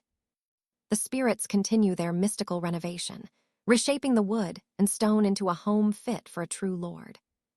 Beatrice's communication crystal begins to glow loudly while she's fast asleep, and Lady Alara teases her about having far too much fun. And that's where we leave it. Trust me, it gets even crazier. Myra asked if she was on duty and with Alaric right now, while the girl mumbled back, half asleep. Irritated, Myra called her lazy for not knowing where he went, ordering Alara to get up and focus. All right, you and I are about to see just how insane Alaric's powers have actually become. Look at that tree. The growth was impossible. Stunning, ancient trees now towered over the estate as a pack of wolves roamed the grounds. Meanwhile, magical runic displays flickered before Alaric's eyes, feeding him data about every single beast in his presence. Our protagonist started naming the wolves, but the system warned that if their energy surpassed his, he could lose control. Looking at the warnings, Alaric wondered if he could keep pushing their limits and leveling them up even further. Just then, Alara appeared and asked what he was up to which he simply said he was naming family. Alara pouted, saying he should have woken her instead of wandering off alone, but then she spotted the pup. She couldn't believe how fast it was growing, while Alaric noted that everyone else had already headed toward the dungeons. Alaric mentioned the morning hunt was already starting, and the group was likely deep in the monster dens by now. She was impressed by their dedication, even in this blistering heat, but then Alaric asked to go for a run. Suddenly, the boy transformed, telling her to hop on. She teased him, asking if he was just showing off. Alaric told her to hold on tight before launching forward at a speed that left her breathless and screaming. She begged him to slow down, while the entire pack of direwolves started racing toward their master. A commander asked if there was really nothing to report, noting the royal guard wanted updates on that mysterious house. He questioned if anyone had crossed the boundary lines yet, while the other guard pointed toward the scrying crystals. He explained that the knights would be dispatched the second someone tripped the wards or a new rift opened. 2 specialized units were on standby nearby, but then a carriage bearing the crest of House Sterling appeared on the road. The guards watched as the heavy transport left the area, heading straight toward its specific destination. Inside the carriage, Cedric complained about the sweltering heat, but the scouts kept pushing forward despite the conditions. Now pay attention, because Alaric's fame is reaching places you and I wouldn't believe. Hans was stunned by the reports. When asked what was so interesting, Hans played it off as nothing, but he was secretly deep in thought. He wondered why so many distant kingdoms were sending tributes to Alaric, or why powerful lords wanted to recruit him. Looking out the window, they suddenly spotted Alaric and Alara racing past with the massive wolves sprinting alongside them. Alara waved at them, but when Hans called her his sister-in-law, she got visibly irritated. Hans joked that if she was living there, she was basically family, even if Alaric wouldn't give them a ride. Seeing how fast the boy was moving, Cedric slammed the reins, refusing to let anyone outrun their carriage. You saw that too, right? This is where it gets serious for both of them. It became a race. Suddenly, Alara sensed something off and asked if Alaric felt it too. A massive rift was opening nearby. A memory flashed back to the healing hall, where she had asked him what kind of world he came from. He described a savage animal kingdom, a place beyond imagination, filled with monsters far stronger than any knight. Alara was paralyzed with shock, realizing that the power levels he was describing were simply off the charts. Alaric explained that it was a never-ending war for survival, where the fighting only stopped once someone was dead. To lead a pack, you had to be legendary rank, and as king, he defended his crown for centuries. Back in the present, Alara realized that if a permanent gate opened to that planet, anything could come through. If Alaric was telling the truth, Their world was about to become a brutal war zone against invaders. They would be forced to fight against savage beasts with energy levels that made high-rank knights look like children. The scene cut to 𝑏𝒂𝒏𝒂 speaking with the Grand Director, asking if he really thought that world was friendly. The director turned the question back on her, asking why she was so worried since Alaric was their king. Back with the duo, 𝑏𝒂𝒏𝒂 asked why Alaric claimed to be the king, and his answer was chilling. He explained that if a new king had taken over, they would kill him once they saw his weak form. It made terrifying sense to her, so she told him to run toward the northeastern fields to find space. They needed to put as much distance as possible between themselves and the town center before the chaos started. "Trust me, you and I are not ready for what comes next." Hans wondered where they were going. "Stick with me. You and I are about to see Arthur follow them until a brilliant beam appears for Beatrice." Beatrice warned that the rift was tearing open as reality itself warped, leaving her completely stunned by the sight. Seraphina received an urgent magic message from the scouts. The gate was manifesting, and she demanded immediate clarification. Beatrice ordered the rift coordinates sent to the royal guard. Moments later, armored wagons surged toward the mysterious site. They readied enchanted ballistas for war, but Arthur noticed something. This wasn't the same world he had once known. It was just a standard dungeon rift. Beatrice wondered how he knew that without using any magical detection tools. Arthur stopped, claiming the energy felt wrong compared to his first crossing. Beatrice tried to explain the different portals. The first gate was likely a teleportation rift used by high-tier travelers, explaining why the sensation was so unique. Suddenly, Beatrice realized something terrifying as she analyzed the lingering dimensional echoes lingering in the cold morning air.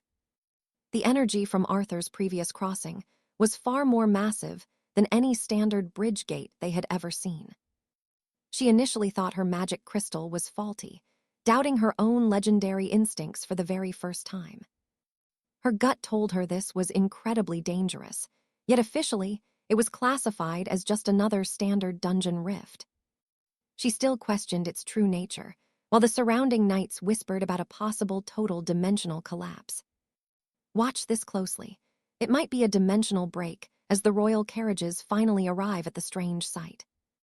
The commander identified the royal detection team, just as several griffin riders appeared in the sky above them. The man stood shocked as the rift fully manifested, fearing a catastrophic breach that could destroy the entire province. A second blinding flash swallowed the land, birthing a new gate.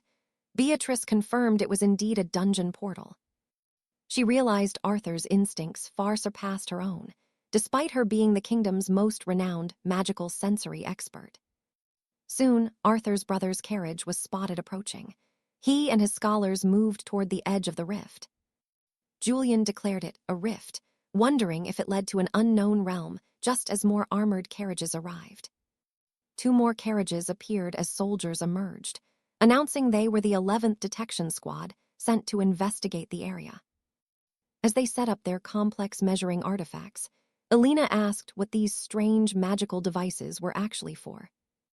The mages explained they were calculating the ruin's grade and how long before the monsters within would break free. After reading the data, the number 4,280 appeared. It was merely a grade 4 ruin. Arthur noted it would suffice, but Seraphina looked disappointed, asking if it was truly just a mid-tier dungeon. Changing into her combat gear, Beatrice recalled Arthur's warning that this gate wasn't the one he'd originally used. She knew she had to investigate personally. Meanwhile, the High Chancellor was receiving an urgent report via his magic mirror. He asked if the dungeon was truly grade 4. Seraphina replied that they weren't entirely sure of the connection. They needed to confirm if this rift linked back to Arthur's mysterious home world, making the Chancellor incredibly anxious. He shouted in frustration, asking if Seraphina realized how many gold crowns the crown had already wasted on this. She reminded him that Arthur's power was off the charts, but the Chancellor countered with his own mounting fears. If the rift appeared right next to a returned hero, it had to be his gateway. He questioned Seraphina's trust. He reminded her who funded this venture.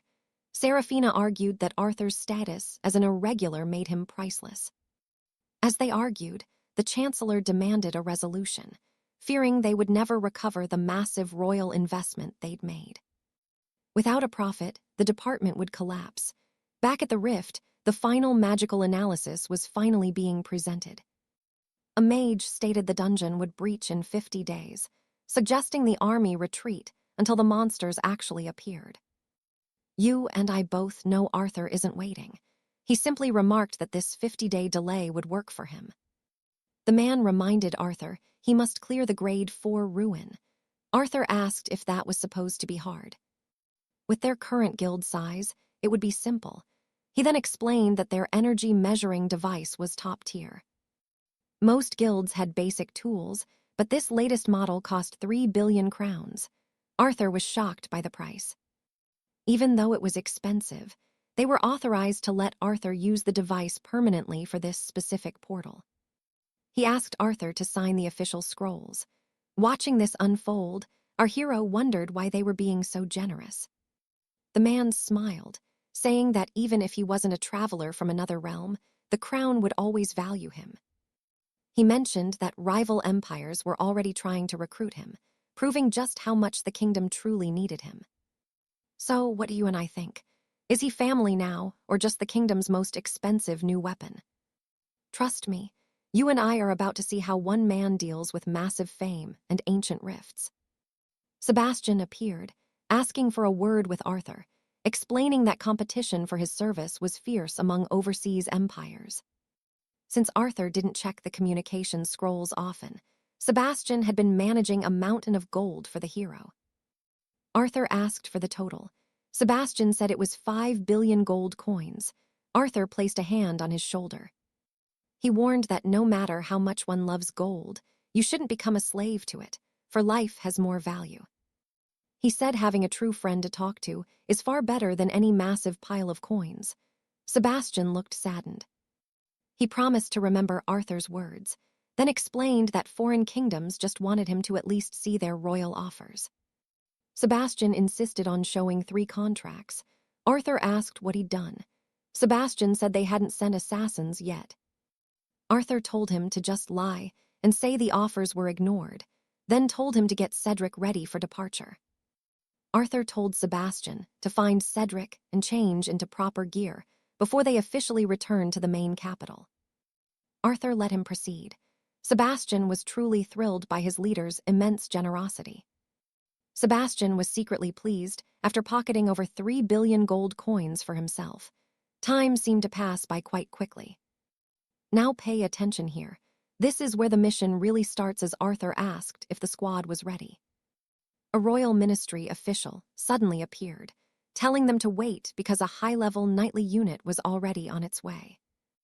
However, Arthur flatly turned down their help, saying if they needed to inspect the contract, he'd only allow 2 people. He made it clear they couldn't join the hunt. Thomas reassured him they were ready to enter the Dark Rift.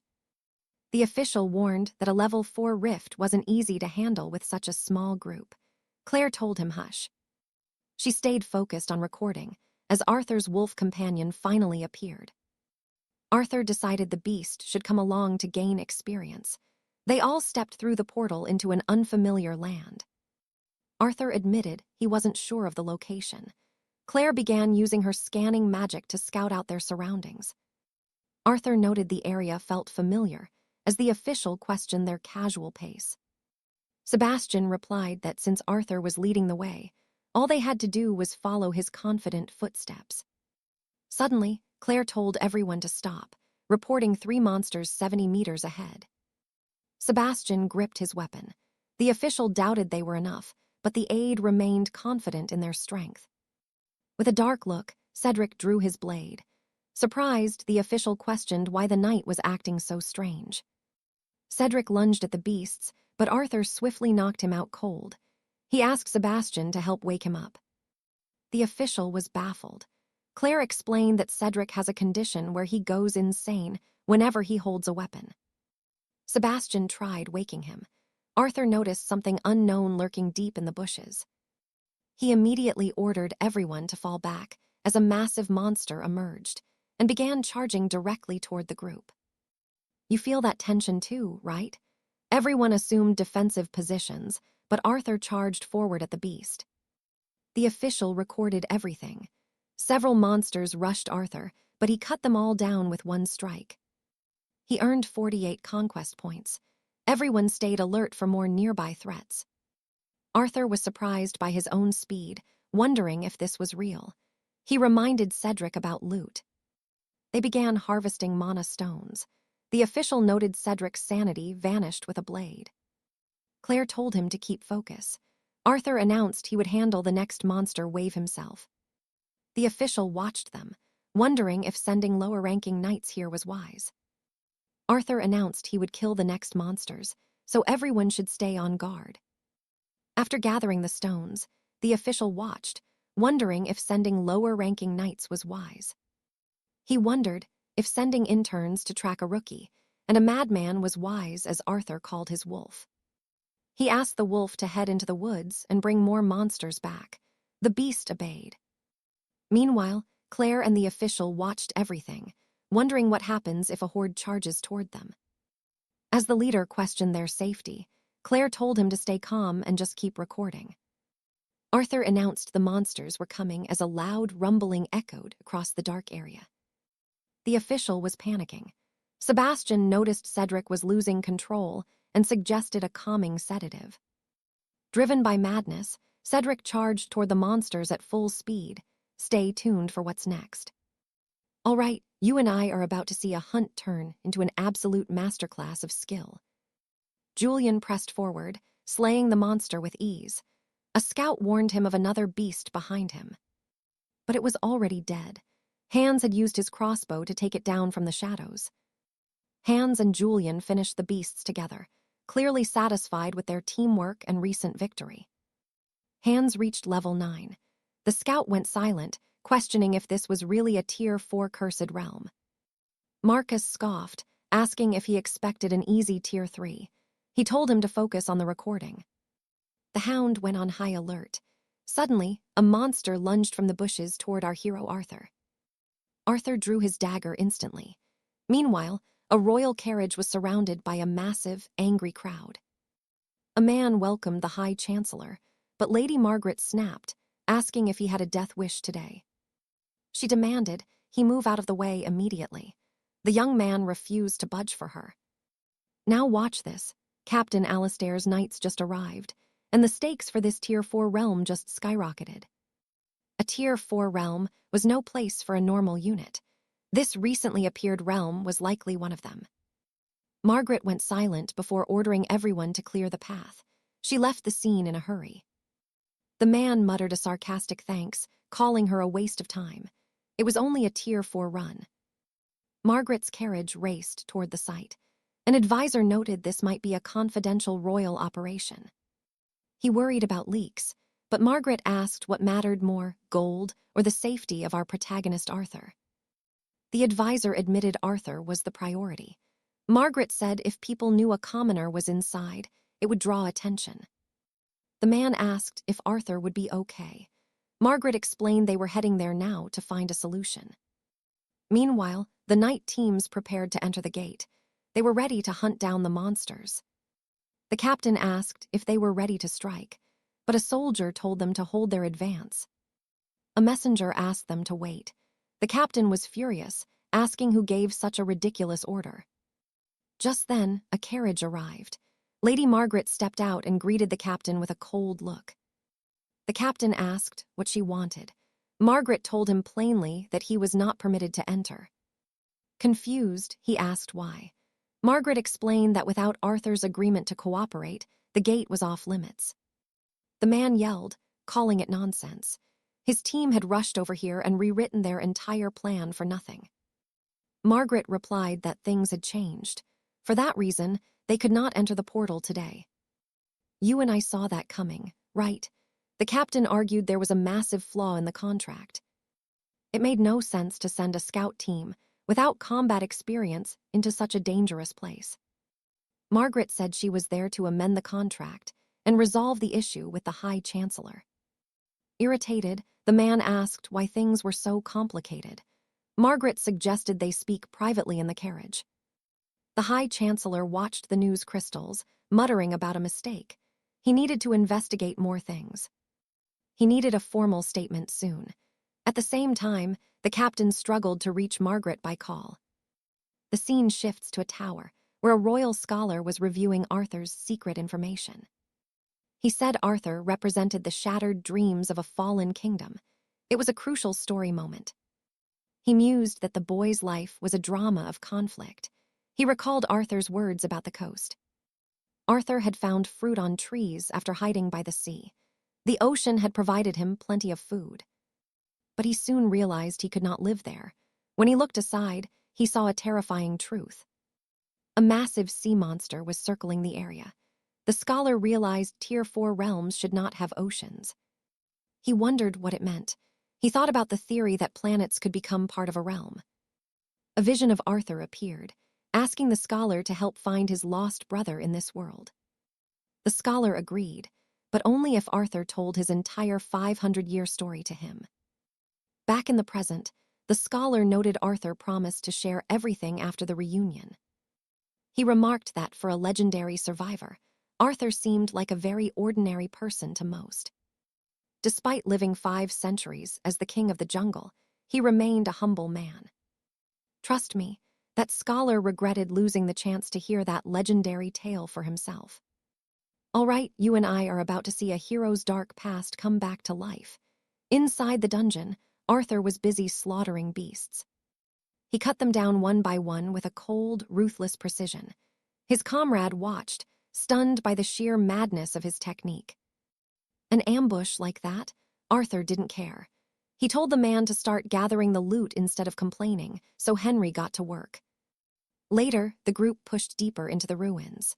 Clara looked around in awe, asking what kind of beautiful hidden realm they had found. Henry couldn't believe his eyes. Those shining stones looked like rare gems, but they felt heavy with a dark, suffocating power. Arthur felt a strange pull. He had never been here, yet everything felt hauntingly familiar. He wondered why these walls whispered to him. The knights found a warning carved into stone, a message to all travelers: do not enter this territory, ever. Arthur stared at the message. Charles wondered if Henry was just playing a prank, but the young warrior knew this was no joke. The girls were recording everything when Arthur suddenly began to climb. He was heading somewhere specific, and the rest of them followed suit. They tracked him higher until they discovered the entrance to a hidden cave. It felt like stepping into a forgotten era. Inside, the group froze. Henry stared at the walls in disbelief. Every inch was covered in ancient inscriptions and bizarre symbols. The carvings were everywhere. It was a language they didn't recognize, etched into the very bones of the mountain. These weren't typical spells or histories. They were strange, messy, and completely different from anything a scholar would expect to find. The writings spoke of longing, a deep, human loneliness. Crude drawings of people and faces littered the dark stone walls. One massive phrase stood out: "I miss the people I used to hate." It spoke of family and his brother, Henry. The name Julian sent a shock through the group. Then, they saw it. The name Sir Arthur was etched clearly into the rock. Now watch closely. This is where the mystery finally unravels. They realized this wasn't ancient history, but a personal diary. Henry thought it looked like prehistoric art with massive historical value. Clara, however, walked up to Arthur with a heavy question. She asked if he had actually lived in this dark place. Arthur didn't answer, his gaze sharp and threatening as he scanned the cave. One inscription said 500 years had passed since he became the Lord of Moon Hill. A memory of a rival surfaced. He remembered a giant shadow cat, a black tiger of legend. Every time they fought, that beast looked at him with pure hatred. Clara asked if he was all right. Arthur was lost in the past, reliving every blood-soaked battle he had survived in these tunnels. The memories flooded back. Every victory, every scar. Right then, he seemed to realize something crucial about the world outside. Henry kept exploring and found a pile of unfinished swords. He wondered how anyone could forge steel with such glowing stones. Suddenly, Arthur bolted. He started running toward the exit, leaving Henry shouting after him. He had seen something only he understood. Clara raced after him as he climbed toward a different peak. He moved like a man possessed, desperate to reach the top. He reached the summit and stopped dead. He was stunned. The landscape he once knew had been completely transformed by time. Clara caught up, breathless. She asked if this was truly his home. Arthur nodded slowly, but his voice was full of doubt. Something was wrong. There was a snow-capped mountain where none should be, and a lush grove of fruit trees on the other side. And then there was the ocean. Clara was shocked, a sea inside a labyrinth. Arthur said this was the Mist of 12. He warned that no one should ever venture there. Clara couldn't wrap her head around a level 4 dungeon containing an entire ocean. I know what you're thinking. A monster. No, Arthur wrote those words just to keep his grip on his own humanity. When he first arrived in this hell, he lived in that cave to hide from the beasts. It was his only refuge. Even after he moved to a new location, he would return to the cave. He needed to write, to remember his past. Clara asked if the scaled knights had always ruled here. Arthur shook his head. They were nothing but pests to his former companions. The girl asked about his old allies. Arthur told her the leopards owned this land once, and they weren't weaklings to be displaced. Clara looked at the dense mist. It marked the very edge of the dungeon, a boundary they couldn't cross. Suddenly, a noise echoed. A low, guttural sound rumbled through the forest. Clara wondered if it was the lizards. Arthur sensed it immediately. An ambush was coming. They were everywhere. Dozens of scaled knights began crawling up the cliffs, their eyes fixed on the group at the top. Henry's group was still struggling to climb up behind them.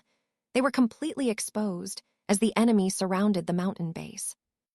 Arthur counted at least 102 enemies, and standing below them all was the Saurian king himself, looking for blood. The king wore a gruesome trophy, a leopard's skull. Arthur recognized it instantly as one of the proud beasts he once knew. Arthur told Clara to stay back with the others. Without a second thought, he leaped off the mountain, plummeting toward the monster horde. Clara screamed, watching him fall. Below, the scene shifted back to the mysterious woman as she watched a single, lone pigeon. And that's where we leave it for now, trust me. Things are about to get even crazier as blue energy envelops the bird. Suddenly, Alaric sprouts wings and dives straight at the monster, catching the draconian completely off guard. He slips past the spear easily, closing the gap in seconds until he is right in front of it. A blue aura ignites as Alaric shifts into his wolf form, tearing into the beast with savage power. The two crash into the thicket, leaving Lord Troy stunned as the group finally reaches the mountain. Troy breathes a sigh of relief. His reports show the young protagonist is still breathing and fighting. The scaled horde is climbing fast. Sir Kay warns they are only 30 meters out and closing in. One of the knights heaves a massive boulder, while Sir Hans readies his crossbow for the incoming slaughter. Even without a blade, Julian grabs a heavy stone, determined to stop the beasts from reaching the top. Hans lets fly an arrow. Meanwhile, back with our hero, he is locked in a brutal, intense duel. Pay attention here. This is where the boss realizes he messed up. Alaric rips the skull trophy right off. He demands to know where the leopard's sentinels are, but the monster is already silent and dead. Back at the peaks, the group debates if long-range magic drains more spirit energy than a simple blade. Hans explains it is about the caster's level, not just the distance, as more draconians begin to swarm. Julian grabs his twin blades, as Hans warns that the boy is going absolutely feral once again. They try to hold him back, but suddenly a soldier spots something massive falling through the air. You saw that too, right? Alaric is literally falling from the heavens with the boss in tow. Alaric delivers the final blow, just as the draconians reach the summit, leaving them in total despair. The beast slams into the peak, and the system alerts Alaric he is leveled up with wind mastery. The resulting blast sends monsters plummeting, but the entire mountain peak is starting to collapse beneath them. Sir Hugh screams for everyone to take cover, but it is too late. Everyone begins a terrifying fall. A massive landslide buries everything. Hugh crawls out, desperately searching the rubble for any signs of life. One by one, they answer. A survivor confirms he is okay, and Hans is glad to be alive. Julian wakes up just as Alaric returns to human form, announcing that the rift door is finally open. It is time to go. They scramble toward the exit, heading back to the real world at last. A shadowy figure watches, questioning the purpose of this battle. Back home, the portal is surging with energy. Lady Beatrice and her royal guards wait anxiously until Alaric finally emerges from the shimmering rift. The soldiers observe in silence. The entire group returned intact without a single casualty on their hands. One soldier scoffs, thinking Alaric looks too frail to be a hero, as Beatrice steps forward to greet him. Beatrice tries to greet Alaric, but he suddenly shifts into a pigeon and takes off into the sky. The guards are left speechless. Did he really just turn into a bird and fly away like that? Troy tells Beatrice that if she is here to bargain, she might as well just turn around now. She asks about the recorded evidence, but Troy just wants to report to headquarters with Commander Kim. She insists on joining them, and when Troy demands a reason, she stands her ground with an answer. Her watch over Alaric is over, and she has been reassigned to the border near Northmark immediately. 4 keepers will stay behind to manage the rift equipment, while the rest of the group moves out.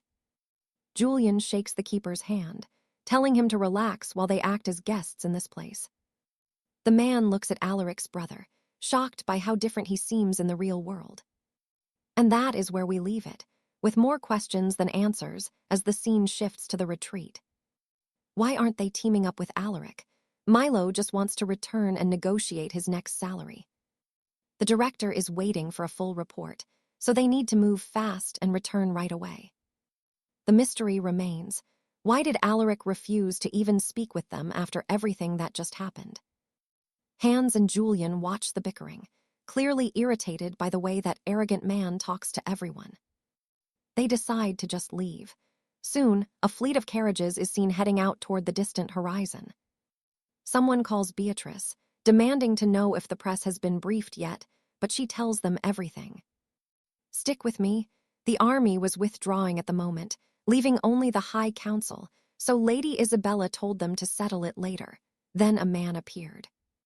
You and I are about to see a mystery that flips this entire kingdom on its head. They discovered Arthur's personal journal etched directly into the cave walls within that magical recording.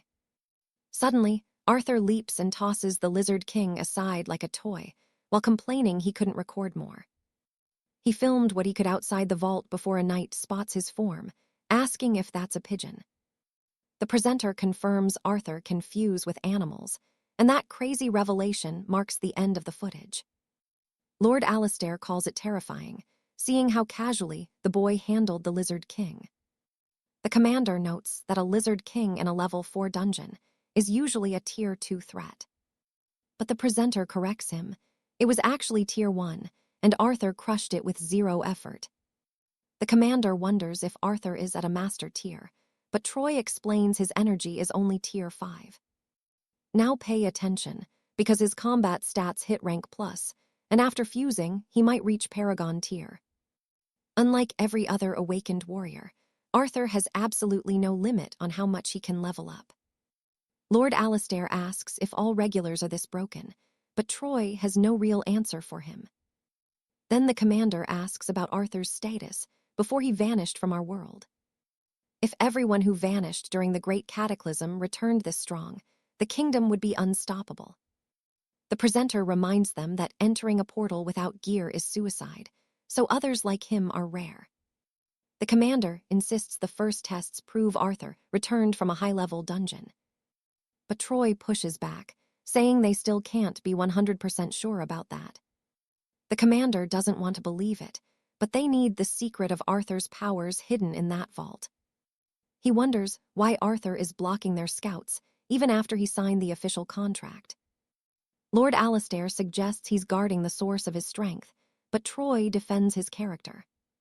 Silas asks if they should try negotiating further, but the commander thinks they've already been too generous. What more could the boy possibly want after the massive rewards they offered him? 𝒔𝒊𝒂𝒏𝒂𝒏 agrees that's the problem, and Troy storms out, clearly disgusted by the conversation. She wonders what they meant by the secret to his strength while she heads out. Here is where the politics get dirty. If 𝒔𝒊𝒂𝒏𝒂𝒏 fills her squad with 80 elite knights, he'll find Arthur. The commander realizes that just taking the loot alone would be a massive win for them. They'd earn 3 times the gold, plus a 78% bonus on top of that. He asks 𝒔𝒊𝒂𝒏𝒂𝒏 what price Arthur will take for unrestricted access to the dungeon. 𝒔𝒊𝒂𝒏𝒂𝒏 wonders if they haven't already offered enough. Meanwhile, at a distant plantation, a child asks the monk if it's time to harvest the scarlet fruits from the field.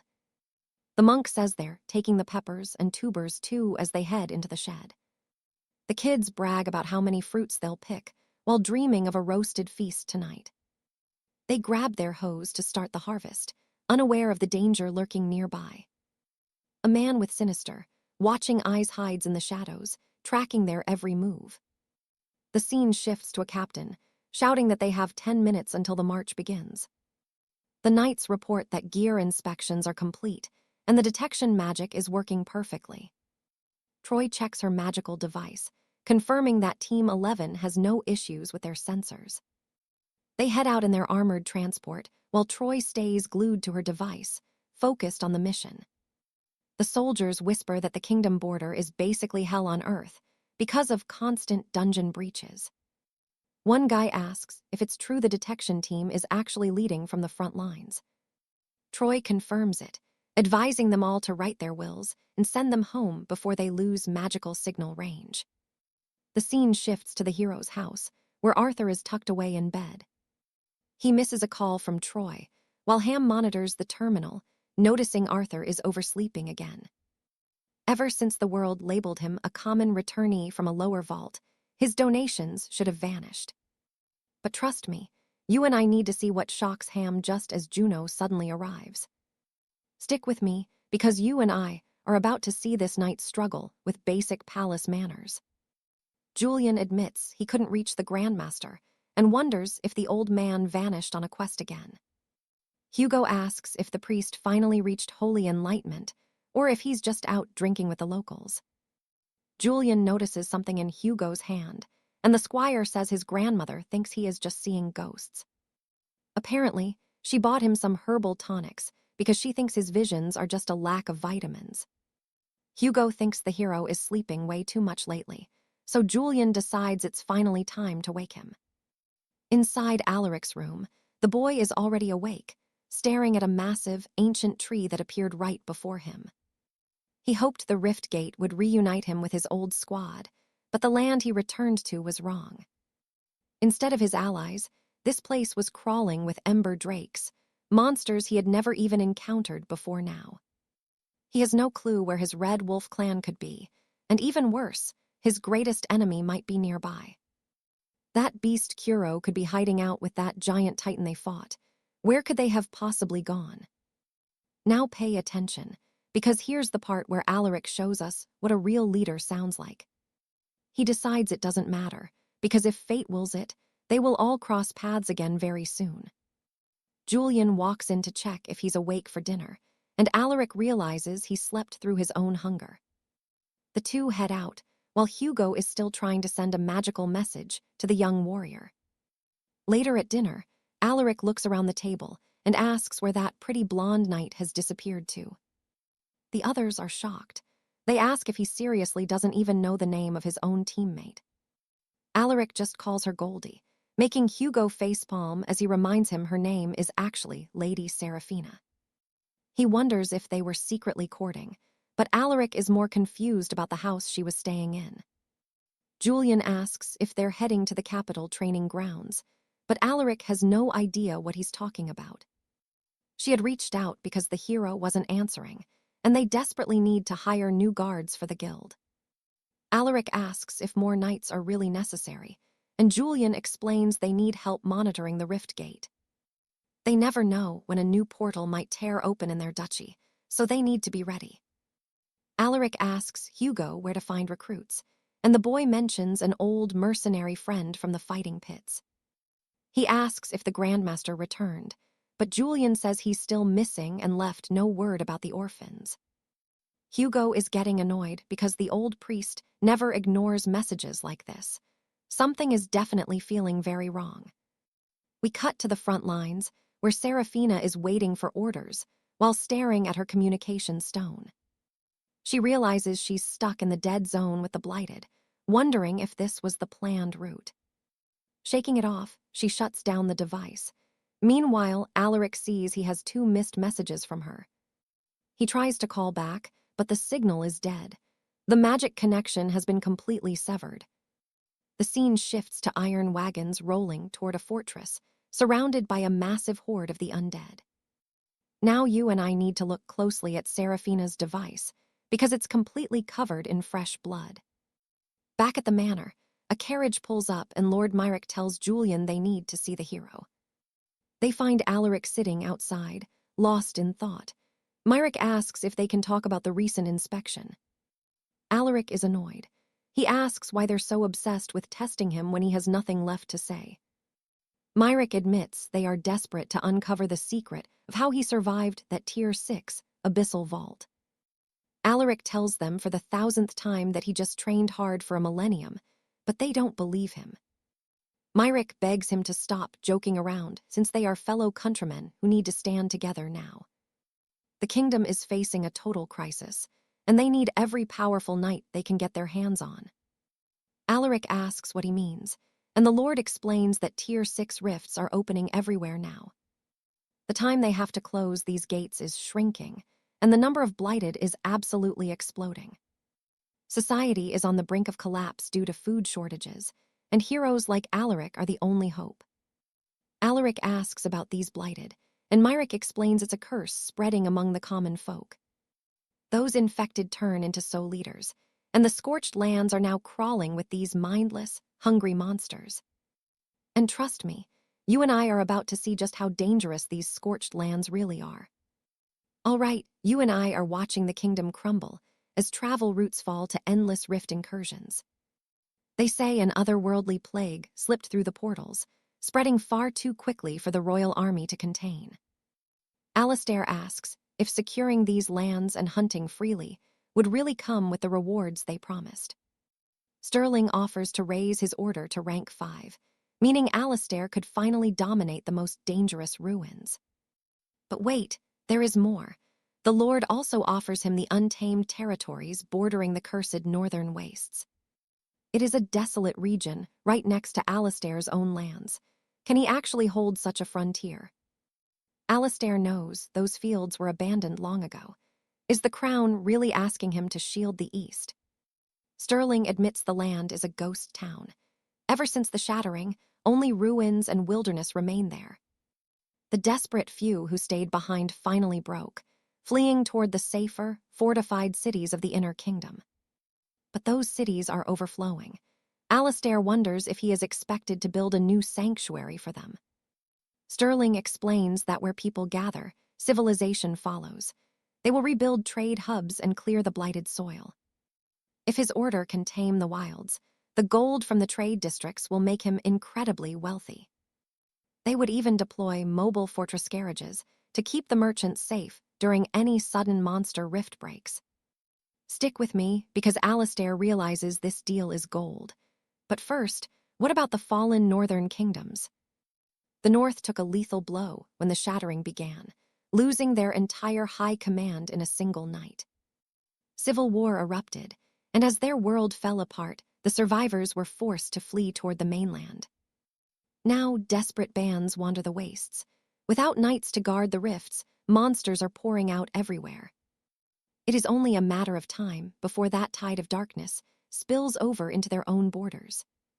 Alistair senses the brewing storm and agrees. He is ready to sign the contract and claim his territory. Sterling is thrilled by the decision. Alistair then confirms if his travel ban has been lifted. The restriction is gone. Now, Alistair has 2 personal demands that the Lord must fulfill for him. First, he must speak with the genius who crafted the devices used to measure rift energy. Second, he needs to find a missing monk from his order, who has suddenly gone completely silent. Sterling promises these requests are easy enough. The Crown will track them down while Alistair starts his mission. The scene shifts to a grand hall, where 3 hopefuls are waiting for a life-changing opportunity. The Crimson Order is the elite mercenary branch of the kingdom's richest noble house, the Sterling conglomerate. They only recruit twice a year, and most fighters fail before the first trial even truly begins. Getting in is every sellsword's dream. The pay is legendary, but the entry requirements are almost impossible. Our applicant hoped for any scraps of favor, even if he didn't make the final cut today. Against all odds, he survived the initial registration. His years of hard work were finally paying off. After 3 years of small-time contracts, he was finally being noticed. But the true test was just starting. Out of 50 survivors, only 10 will earn the cloak. He has to stay sharp during this interview. This is his one chance at glory. He cannot afford to lose his nerve right at the finish. You and I can see he just got an urgent scroll, and his face goes totally pale. Moments later, the recruiters dismiss the room. The first group of hopefuls begins to file out, dejected. The captains complain about the low quality of this year's crop. Most are only fit to carry bags. Wait, they found one decent swordsman, a veteran named Julian who has been stuck at rank E. If his fencing talent is real, he might be worth the investment. They decide to bring him in. The captain orders the next group to enter, ready to see if any other hidden gems remain. Numbers 46 through 50 are called, but as the interview starts, the captains realize someone is missing. Julian is gone. One of the boys says he just bolted out of the room for some reason. Turns out, Alistair sent him a direct message. He offered Julian a spot in his personal order. Julian didn't even hesitate. He walked away from the elite recruiters without a single second thought. Alistair is the hero who saved his life. Why join a noble house when you can follow a legend? And trust me, we are just getting started, because the march to the front lines begins now. Stick with me. You are about to see a routine patrol turn into a total nightmare. A knight mutters that these woods are crawling with beasts. They never should have left the main road. His comrade snaps back that they had no choice. To reach the kingdom gates before dawn, this shortcut was their only hope. Suddenly, a scout calls out. He found something twisted in the brush, and trust me, you are not ready. Lurking in the shadows were undead ghouls, tearing into a beast's carcass with eyes full of pure, murderous hunger. The monsters fix their gaze on the armored vanguard. One soldier yells to blast them into dust with the heavy cannon. But the gunner warns that firing will only send the swarm into a frenzy. The commander does not care, fire now. If they could just break through this line, the safety of the high command fortress was just ahead. You and I both know what is coming. The captain gives the word, and the explosive shells are finally unleashed. The battle is just heating up. Hit that notification bell so you do not miss the chaos in the next part. You and I will meet again.